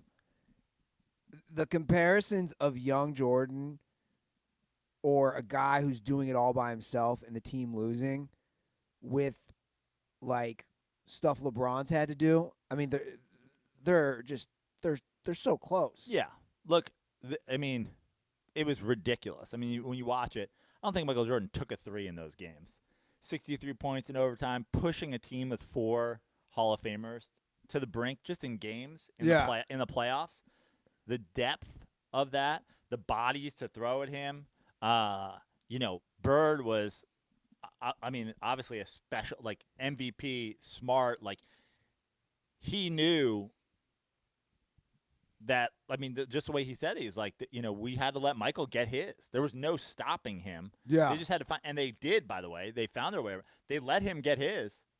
He got 63, and they lost every game. And that's not a knock on Michael Jordan. No. It shows how great he was. And it's the same reason if you're going like, well, LeBron, blah, blah, blah. Like, I said this. I respect that. I respect what Jordan did in that series so much. And people are like, it was only his second year. And I'm like, yeah, he was also 22 years old. At 22 years old, LeBron James was appearing in an NBA Finals with Zydrunas Ilgauskas. You know who LeBron's second leading? Zydrunas Ilgauskas sounds like something that you would get when you got coronavirus. They're like, we know you've got coronavirus because if you look here on your X-rays, you got some heavy Zydrunas Ilgauskas on your lungs. That's not a second banana on a world championship basketball team. At 22, that's what he was doing. But he gets criticized for losing in the finals. Yeah. To a dynasty Spurs team. You know who the second leading scorer on the Bulls team was that year? I'm sorry, the Cavs team? Take a guess. Boogie Billy Miles. Not Boobie Gibson. Mo Williams. No. Mo Williams never made it to the finals. The second leading scorer on that 2007 Cavs team that lost to the Spurs was former St. Louis U alumni, Larry Hughes. Larry Hughes. Wow. Who, guess what he averaged in the finals? 14 points a game. 6.5 points a game. Wow. Yeah. So, that's basically what Jordan had on his team. John Paxson's starting. Yeah. And Jordan had nobody. Yeah. Jordan had nobody. But that's the thing. Just because you get boat raced in 3 games by the Celtics and score a lot of points, that's not better than going to the finals at the same age and losing with Larry Hughes. Man. Yeah. This isn't a Jordan LeBron thing. It's just like the perspective because it's still a documentary. Every documentary has an angle, They didn't even tell you in The Last Dance that series went 3-0. They did like the Carson Palmer It's a Football Life. And they were like, and the Bulls couldn't manage. And you're like, you got swept in the first round. I was shocked in the documentary because they've done a good job on showing how important Scottie Pippen was. And again, even Michael Jordan says it himself, there's no Michael without Scottie. They do all these flattering stats to show how amazing Scottie Pippen was. But they did omit the big one that a lot of people don't know, that Michael Jordan was 1-9 in playoff games before Scottie Pippen. Yeah. And again, that's not a knock on Jordan. No one does it by themselves. No one does that by themselves. Every single team has needed. I mean, look what happened to Kobe Bryant when he lost Shaq. He was nothing until he wasn't winning playoff series. And that's the thing. It's what does no one do on their own? No one wins a championship on their own. Yeah. Some people go further than others. Some people can manage, Hakeem Olajuwon was on his own. I mean, that was the thing with the 2-year break from Jordan. And again, he was back for the second one, so don't forget that. Who's the second leading scorer on those Rockets teams? I don't know. Cassell? No, because Maxwell? Cassell was coming off the bench. But Cassell was so big in those playoffs, and Ori, and like those guys were so big. Because Kenny Smith was more of a facilitator. Yeah, Drexler maybe on the second one, right? Because Drexler wasn't on the first one, and then he was on the second one. Yeah. But the first one in the playoffs, I don't know. Vernon Maxwell? Mario Elie? Like, I don't know who the second lead scorer was. Yeah. One of those guys. And he did it, but again, he did it in that gap. And you could say, like, he didn't have a second guy like that. And then Shaq and Penny were a pretty good 1-2 super young duo. And they did beat Jordan. And then Jordan gets Rodman, and then they're back. Yeah. I mean, that was the thing with the Knicks and Ewing, and God, it kills me that this is bringing up so much. I'm glad Pat Riley only made one appearance so far, although he looked like Don Johnson. And Talk about hasn't aged. You know who set up the Pat Riley shoot was like one of those photographers who works down in Miami who just shoots girls in swimsuits all day. He's like, Pat, I'm going to put you here. There's some bamboo shoots in the background. You're in front of a thing. We're going to set up a waterfall right here. We'll have 2 girls holding little soft lights on you. He's like, can I slick my hair back and put my feet up? They're like, make yourself comfortable. He's like, great. Can I get a martini? You look like James Bond. Yeah. I'm glad he only made 1 appearance, but that was the thing with the Knicks too. 1 star, right? 1 guy. I am going to be curious because obviously you alluded to it earlier. That was not those Bulls. None of those Bulls teams were deep. So episode 3 is going to focus on Dennis Rodman. Like, where do we go the last 7 episodes? I think we're going to get more into the season itself, the playoff push. Obviously there's got to be an episode about the finals and the final game and the thereafter. I mean, they got to cover Kukoc. Yeah, I'm sure they will. I think that's 3.5 episodes, and then we start just going into what happened. I mean, you're already at 8 episodes. Like, you only need a couple episodes to do. I'm sure the playoff push is going to be a big part of it. Yeah, and the aftermath. But again, the Jazz had 2 stars, and that was who they met in the finals for 2 years. Where can I watch this? ESPN. It's on Netflix too. Is it on Netflix? Yeah. Oh, it's a joint production. So what ESPN does is ESPN drops it on Sunday nights, 2 episodes at a time. They drop it, and then the next day it's available on Netflix. So it was what a cross promotion. Yeah. So it's I think it's smart, obviously. That's great, especially since I had multiple people asking me for my cable login so that they could watch it, and I'm like, look, it's Mikey's cable login, but have at it. Yeah. So yeah. So it's probably available right now, and it's really good. It's really, really good. I think we covered all my other notes, and that was it. My final one was just with the wall and swearing, which is hilarious. MJ should have stood up for Pippen the way he stood up for Phil. I feel like we covered that. And then again, I think one of the things, Pippen's deal was almost, again, the length and price of his deal. It made the Bulls, it almost made the Bulls champions, basically. Yeah. Being able to surround them with other guys that always had a role. Phil Jackson, I think, comes off great. I can't wait for more. I'm stoked. You guys made that sound so compelling.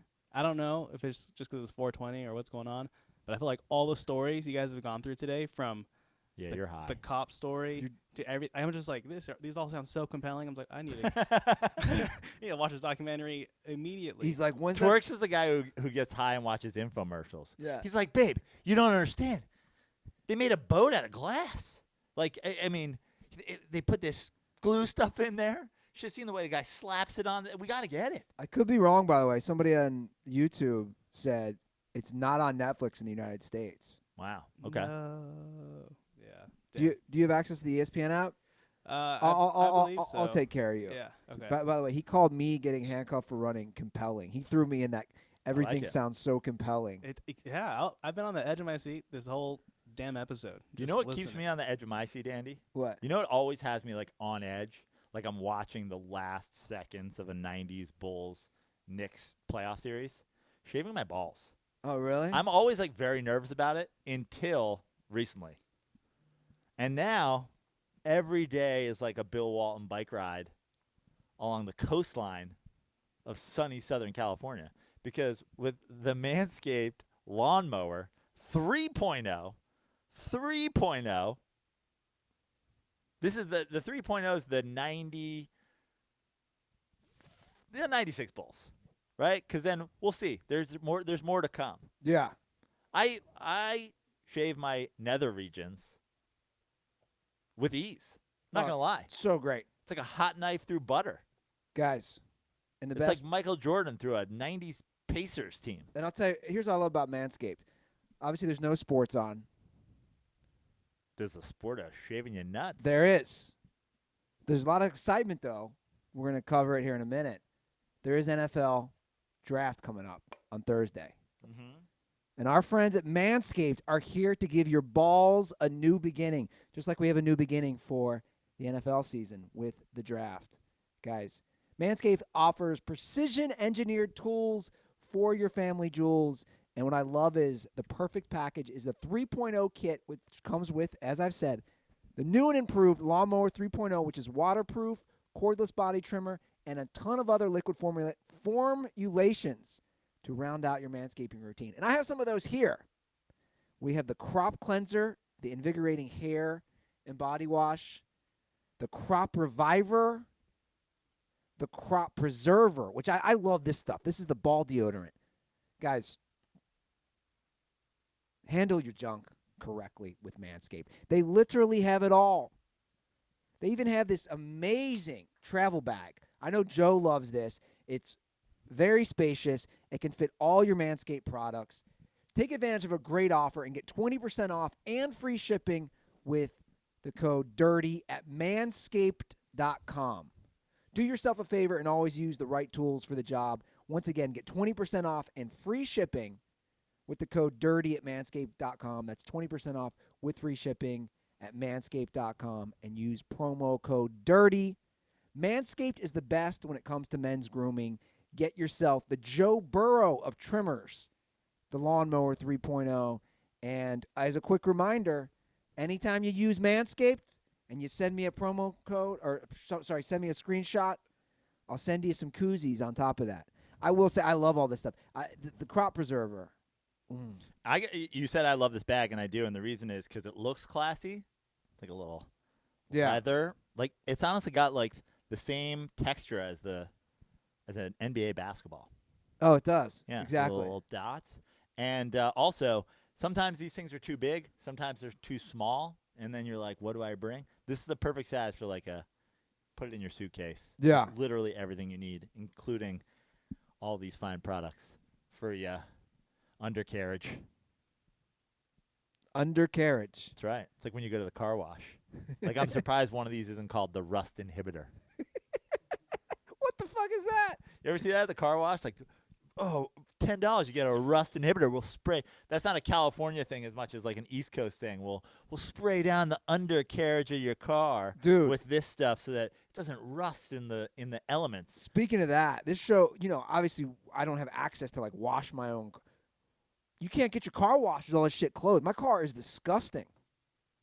Do you know if this? You don't know 'cause you're not driving. You probably won't know either. Do you know if the spray places are open? I think they are. They are? Yeah, I think so. Because the actual washes aren't. Who cares, by the way? It's quarantine. You wear sweatpants everywhere. Your car's dirty. You got a mullet. Like, who cares? Like, what are we doing here? You're worried about how people look at you when you're outside? Fix your mullet, dog. Have I gone full mullet? Yeah. Is it full mullet at this point? I mean, everybody's hair is getting loose. Moharis, is this longer than you normally keep your hair? Honestly, it's pretty normal because I cut my own hair. So. You cut your own hair? Yeah, I've been doing it for like 2 years now. Yourself? With clippers, you just go through it? Uh-huh. It's the most Native American shit I've ever heard. And then I just have my girlfriend line me up in the back and stuff, the areas I can't see, and I just do it that way. Saves me so much money.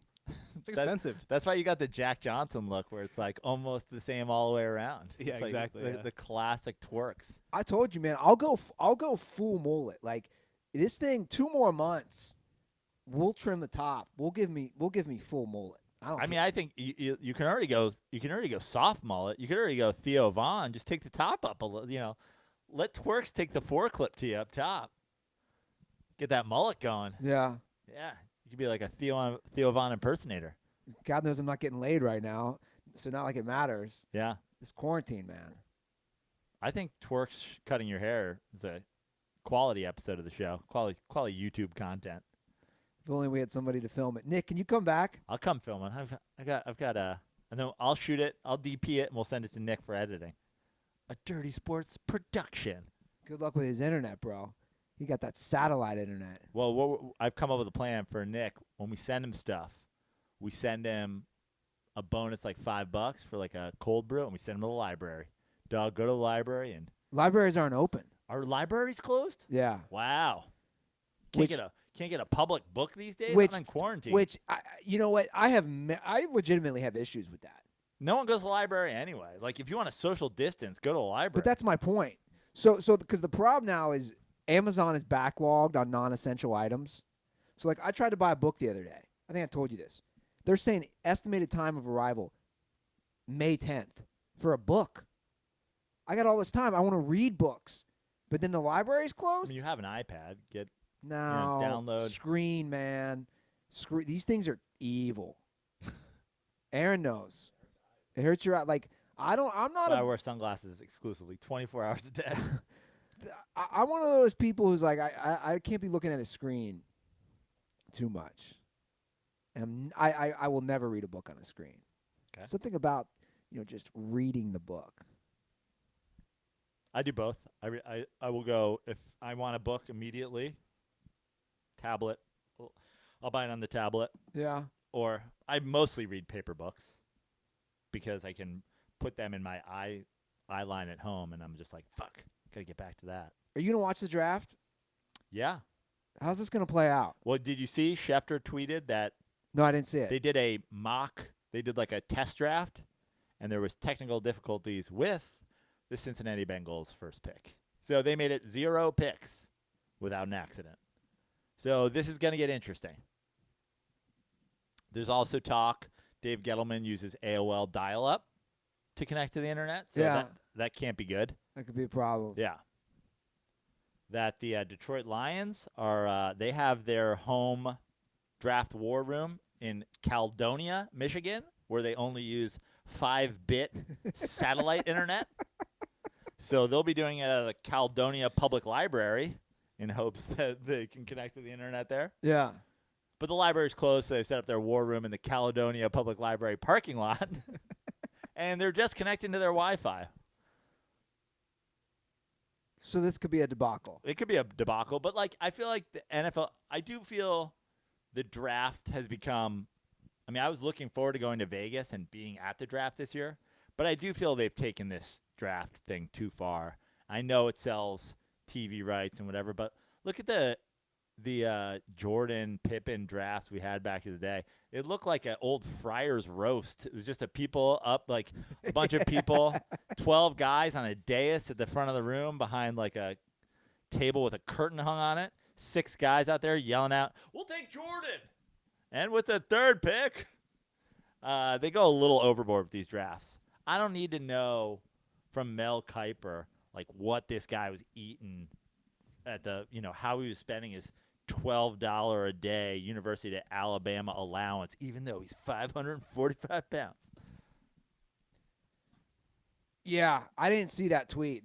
Wow, if they couldn't even go 1 pick. Although it's also the Bengals. Yeah. The Bengals should mail their pick in right now, just to make sure they got it. No, but we know how cheap, like I talked about on last episode, Yeah. the Bengals owner is. You talk about. I heard that he rented a closed Skyline Chili to use their Wi-Fi.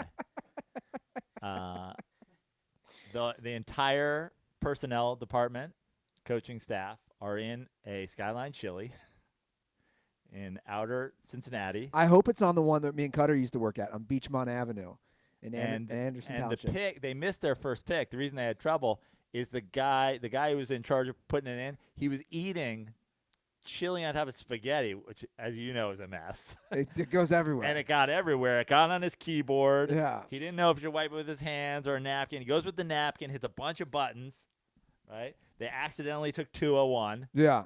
So we'll see what happens. What a debacle. But I'm into it. I love chaos. I do have a little bit of, Heath Ledger, Joker / my brother John in me. Well, I just like to watch the world burn sometimes. See, and so do I. That's why there's a part of me that was like, I'm going to, jump over this police line and let's see what happens. There's definitely the chaos thing. I'll just say it. Nobody wants to see people die. But there's been part of me who's like, let's see how this pandemic plays out. There's a lot of chaos here. There's a lot of uncertainty. Yeah, especially when you're out there disregarding blatantly posted police signs. Yeah. Savage. I have really enjoyed. Have you thought about adding, I'm just throwing it out there, have you thought about adding mid-calf cops as pig socks to your running outfit? Just get a little nod to our boy. He's more your boy. Wow. He is my boy, but you've embraced his culture. I don't know if I've embraced his culture. You're like, cops shouldn't shoot people just for doing although nonsensical things. Although I'm going to go out there and prove that. I feel like you are like Colin Cat, like you're helping the cause by being white and just doing the stuff and not getting choked to death. Like, try selling Lucy cigarettes on your next run. See what happens.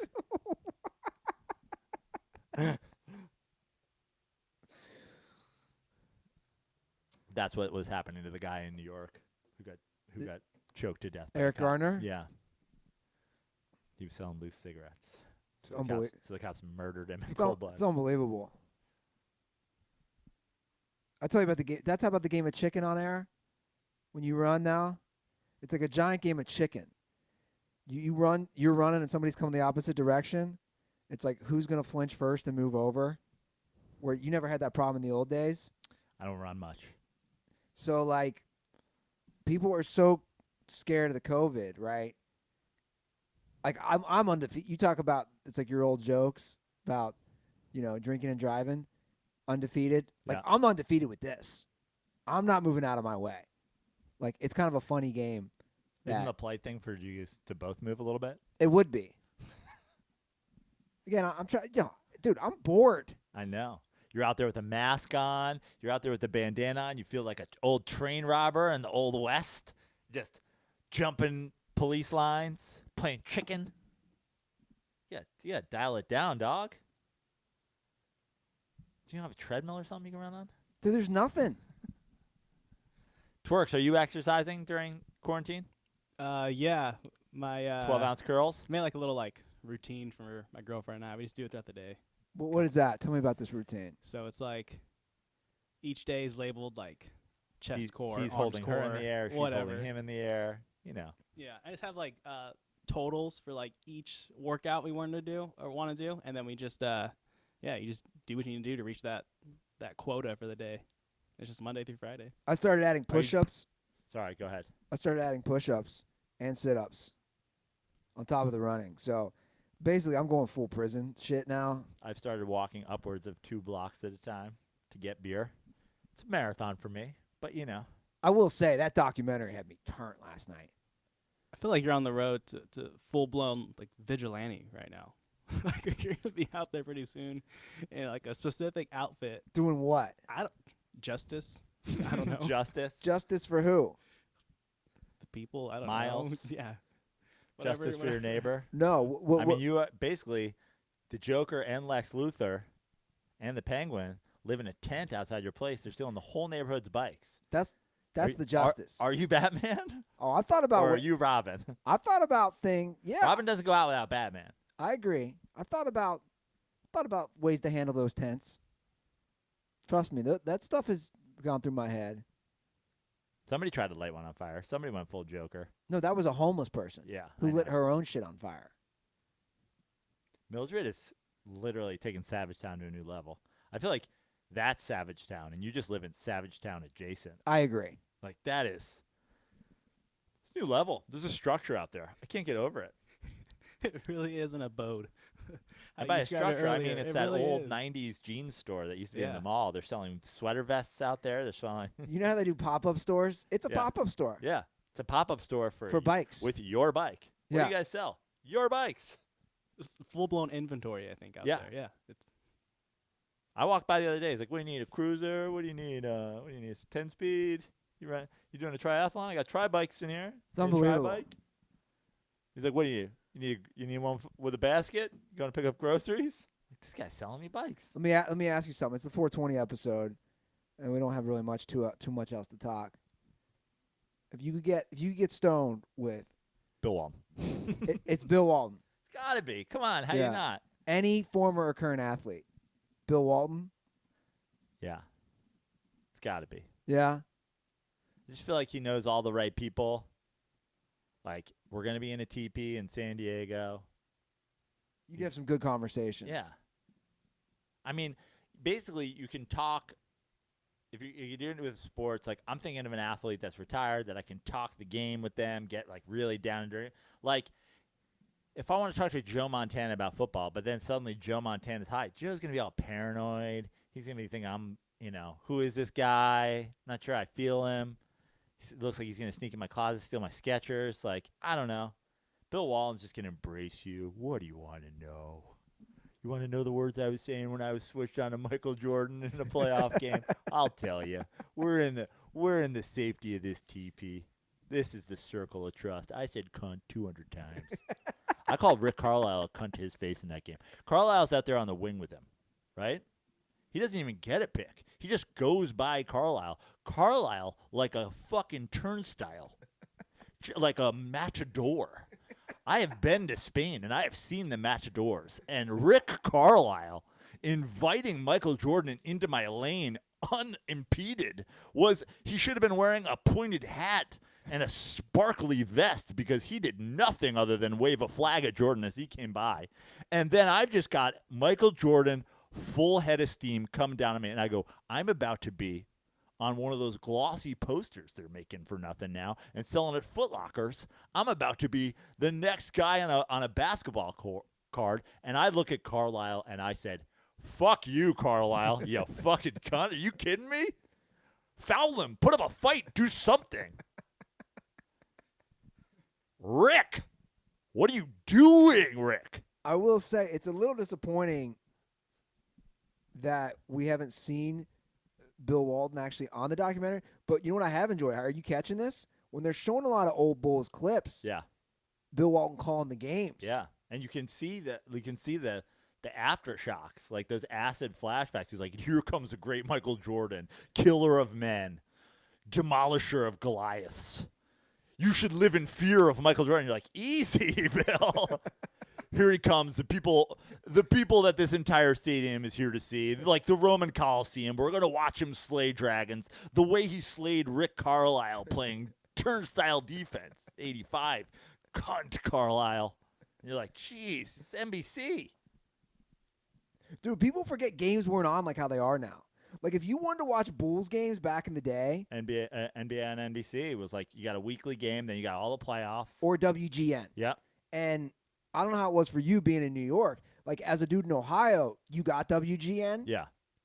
Did you get WGN? No. That's what I'm saying. And I didn't get. So I got to watch a lot of Bulls games. I got to watch Jordan Knicks, Jordan Nets, Jordan Sports Center highlights, Jordan NBA and NBC, all the playoffs, obviously, and there was a lot of weekend Bulls games where the game, like the NBA knew what they were doing. Yeah, NBC's relationship with Michael Jordan was just NBC on its knees taking loads. Like if Michael Jordan wanted to do a Gatorade commercial on a Sunday afternoon for 3 hours, NBC's like, dude, we'll watch you shoot an NBA commercial. Like we don't give a shit. Yeah. There was plenty of NBA inside stuff. I might heard, as well have been called inside Michael Jordan stuff. I heard Ahmad Rashad had a bunk bed in Jordan's house. The NBA inside stuff was what Michael Jordan was doing to Ahmad Rashad, stuffing him full of 90s Jordan propaganda. What are we going to talk about this week? It's literally, we're going to do an NBA inside stuff about Michael Jordan's turnaround. 22 minutes of Ahmad Rashad watching Jordan turnaround highlights and slowly caressing himself. People who get it, and everyone else who doesn't get it, I'm sorry, you don't get what Joe's saying. NBA inside stuff. NBA inside stuff was like the baseball, This Week in Baseball for the NBA, but it was just Ahmad Rashad boner. It was like if Mel Allen just like jerked off to Ken Griffey Jr. He's like, welcome to This Week in Baseball. This week we're going to take a look inside Ken Griffey Jr.'s jockstrap. He puts it on before he goes out of the field. He takes it off when he comes off the field. But every week, those highlight catches and towering home runs happen with this jockstrap on. That was essentially what Ahmad Rashad was doing for Michael Jordan. This week in baseball. Don Mattingly's mustache wax. What is it? How does he apply it? How does he get it off? Does it cause any sort of sticky tackiness like a pine tar on his baseball bat? That and much more inside Don Mattingly's ass on This Week in Baseball. What was that guy's name? Mel what? Mel Allen, right? Dude, the shows we grew up with. Yeah. There were entire baseball shows of just people running into each other. Half hour. Infielders colliding with outfielders. And, dude, it was great. They didn't figure out fly ball communication until like the mid 90s. Because before that, guys were providing endless hours of content, just wailing each other, running into tarps, smashing into the wall. God. You do 20 minutes of baseball bloopers. You cut in a little Philly Fanatic. That's a VHS series. They sold more of those than they sold Now We're Talking Musics.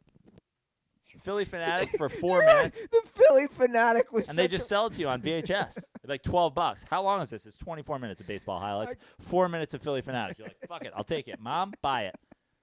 She's like, it's $17. I don't care. I'll watch it 100 times. How many times can you watch Doug Drabeck trip over third base? More than you think, Ma. The Philly Fanatic always made a cameo. Yeah. Why? Just on a quad. Just messing with people. Just on the carpet, the disgusting Veterans Stadium carpet. Oh. Just a green blacktop. Philly Fanatic out there pinching people's noses. I mean, you like how we grew up.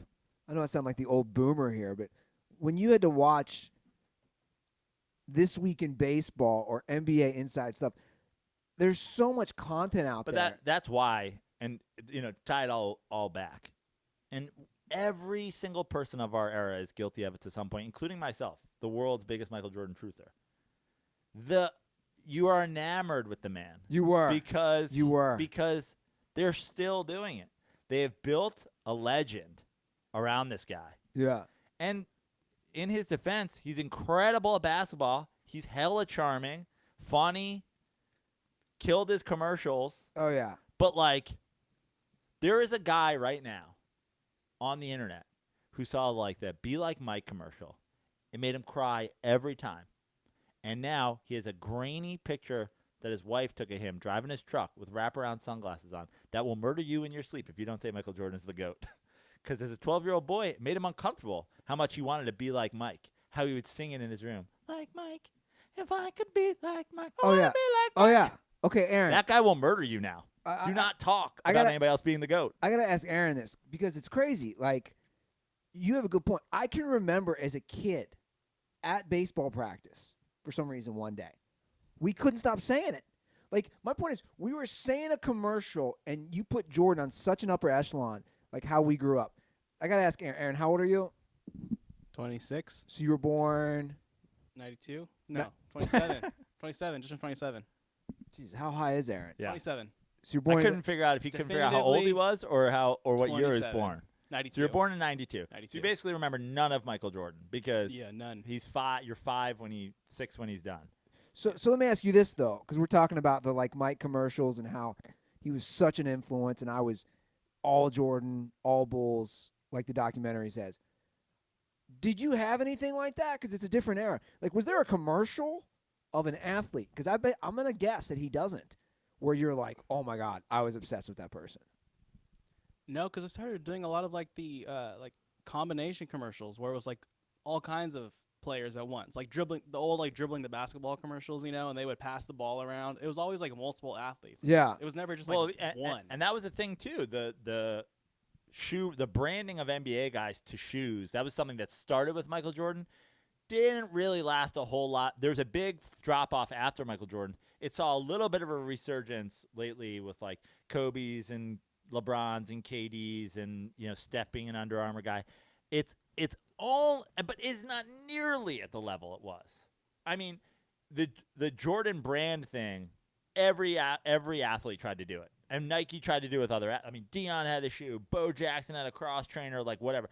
It started with that. Like that's Michael Jordan, and they figured out tie it to a guy, make the whole thing, make the whole campaign around this guy, sell this guy's sneaker. Yeah, Phil Knight was brilliant. Yeah, it was incredible. I mean, Spike Lee was shooting Jordan Nike commercials and acting in them with them. You know what I mean? Like, yeah, it's nuts. And it's made Nike tons of money and made Nike a brand. And I'm wearing LeBron's only because Jordan existed. Yeah, that's the only reason that's a thing. Sure, but at the same time, when we were kids, like you're saying, Twerks didn't have that. Exactly. Everybody in the 90s had a propaganda machine telling you, Like it's the equivalent of the 50s saying like the Russians are going to bomb us any minute. Like it is. Jordan is the GOAT. Buy this product. If you believe it, buy this. It is underwear. crazy. Again, I grew up right in a city without an NBA team, but every kid in my school, if you owned anything NBA, it was Michael Jordan. It was the Chicago Bulls, and we all were like, we were all brainwashed. If you want to use that term, I mean, we all bought in, and our parents bought in because they bought us the stuff. Like I had one pair of Jordans in my life. I was in and out. I was like, I've got to go the other way. Can't. That was like peak. That was like 94, 95 Jordan. And then I was like, no, I'm not a Bulls fan. And as much as I appreciate the guy, I'm not. I'm going, I'll get the Barclays. I'll get the pennies. You know what I have somewhere? I wonder where it is at my parents' house. I obviously it's not baseball cards. But I started collecting Michael Jordan basketball cards. I have so many. Mikey and I have a Coca-Cola series from when he was at UNC. They're black and white UNC basketball cards, Michael Jordan, that we found at a card fair forever ago. And we didn't think anything of them. It's just like, cool, a college card. And I bought a rack of them. They're like crazy. They like went off. I think they're like a couple $100 now. Mikey's got them in Tupperware in his attic. Probably letting this kid put it in his bike tires. Yeah. Yeah, Jordan was the former greatest of all time. What else can you say about the guy? It's a good title to hold. Once heavyweight champion of the world, you know. Former president of the United States. So, you know, it never gets less legendary. Former greatest of all time. I think it's an honor, you know. I'm honored to say I watched it. I'm honored to say the Knicks never beat the GOAT. And that's a great way to end the episode. You guys can follow us on Twitter and Instagram at The Dirty Sports. Give us a call at 310-359-8365. Yeah. How long an episode was it? Take a guess. 4 hours and 20 minutes. A little over 2 hours. Yeah, bro. 2 hours and 10. Let's go 2 hours. Half of 420, dog. Yeah. Come back tomorrow. We'll give you the second half. Get your Ease rewards card ready. I don't use Ease, man. I don't use Ease either. Come on, you got to walk the dispensaries. I can't walk, Andy. Are you just rubbing this in? Yeah, that's a good point. Twerks, are you even on social media anymore? Let me get you on the mic. Is DS Intern still a Twitter? Yeah. It is, yeah. I need to post more on it than I should. But I'm still out there. We're gonna hook you up with the ESPN thing. We want the DS Interns live tweeting the first 2 episodes of The Last Dance. You don't have to live tweet it. That works for me. Why not? Why not? Oh. I'm trying to get Aaron involved. See how I'm more of a LeBron, more of a sharer? Andy, control freak. Andy Jordan. Andy wants on the blocks. Get away from me. 12 feet away. Hey, you stay over. Nope. Double teamed. Me, I'm dishing. I'm providing. You know, a no-look live tweet to Aaron. Get that bucket, son. It's funny you brought up are you even on like social media? I don't know if anybody else has experienced this, but I've noticed I'm on my phone a lot less because of the quarantine. Yeah. It's like there's other things. No, it's funny. I did notice my phone time has been down big time by a couple hours a day. Yeah, I'm never on it. I'm just like there's other screens to look at, I suppose. Yeah. I'm probably on it less, but I don't think it's much. I'm just basically on my phone writing or watching hours and hours of movies, which is great. Let's see if I have any recommendations for you. Andy, do you have any plugs to get here? No, but I'm watching every James Bond movie from start to finish, and I just can't do what Joe Prano does. I'm struggling. Not that I don't like the movies. I do. I'm on number 4, which is Thunderball. I mean, also you got to mix it up, dude. Like you're just going like. There's not a whole lot. Like Bond is pretty cookie cutter. Like, it is. It's hard to go like episode after episode that are 2 hours long of like. Then he gets away, and then he sees a chick, and then he bangs her, and then he hits a guy with his gun. It's like I love the Bond movies. I've watched I think 4 Bond movies since quarantine has started. But like I watched Ford versus Ferrari the other day. Solid flick. I liked it a lot. I won't. There's sports stuff worth discussing in it, but I don't want to spoil it for people who haven't seen it. So go watch Ford versus Ferrari. I thought it was great. What's the is it called Pandemic? Is that what are you asking what this is called? Why we're quarantined? No, there's that movie on Hulu that's real popular. Movie on Hulu. I don't know. Is it called Pandemic? Parasite? Oh, Parasite. Jesus, I'm high too. Yeah. I saw Parasite a while ago. It's good. People bonered out over it hard. It's really, really good. I wasn't like, it's the greatest thing of all time. But it's really good. It's worth watching. Is it free? That's the one that won the Oscar, right? Yeah. Okay, yeah. Yeah, it's free on Hulu, I believe. It's good. That's definitely worth watching if it's free. I want to talk about Hulu's interface is terrible. Like Hulu versus Netflix and Amazon. Like Hulu to get the info, I can never figure out how to get the info for the full description. Do you know what I'm talking about? Yeah. It's always like a weird button, and then yeah, it's like it never takes you to the series page. It just makes you start watching something randomly. Yeah, I was like, I don't want that. Yeah, I don't do Hulu much. Maybe that's why. Get your interface Amazon, together. I gotta say, props to Amazon they're the closest yet to like going up to their searching for something, and then telling you where it's available. Like being like, watch on HBO. I'm like, that's what I'm talking about. Amazon, good shit. Send me elsewhere. Yeah, I agree. All right, guys, that's the show. Thanks for tuning in. Enjoy your 420. Good to have you back, Moharis. Hopefully we'll see you more in the future. Watch a movie. Watch The Last Dance if you haven't seen it yet. And most importantly, get high and stay dirty.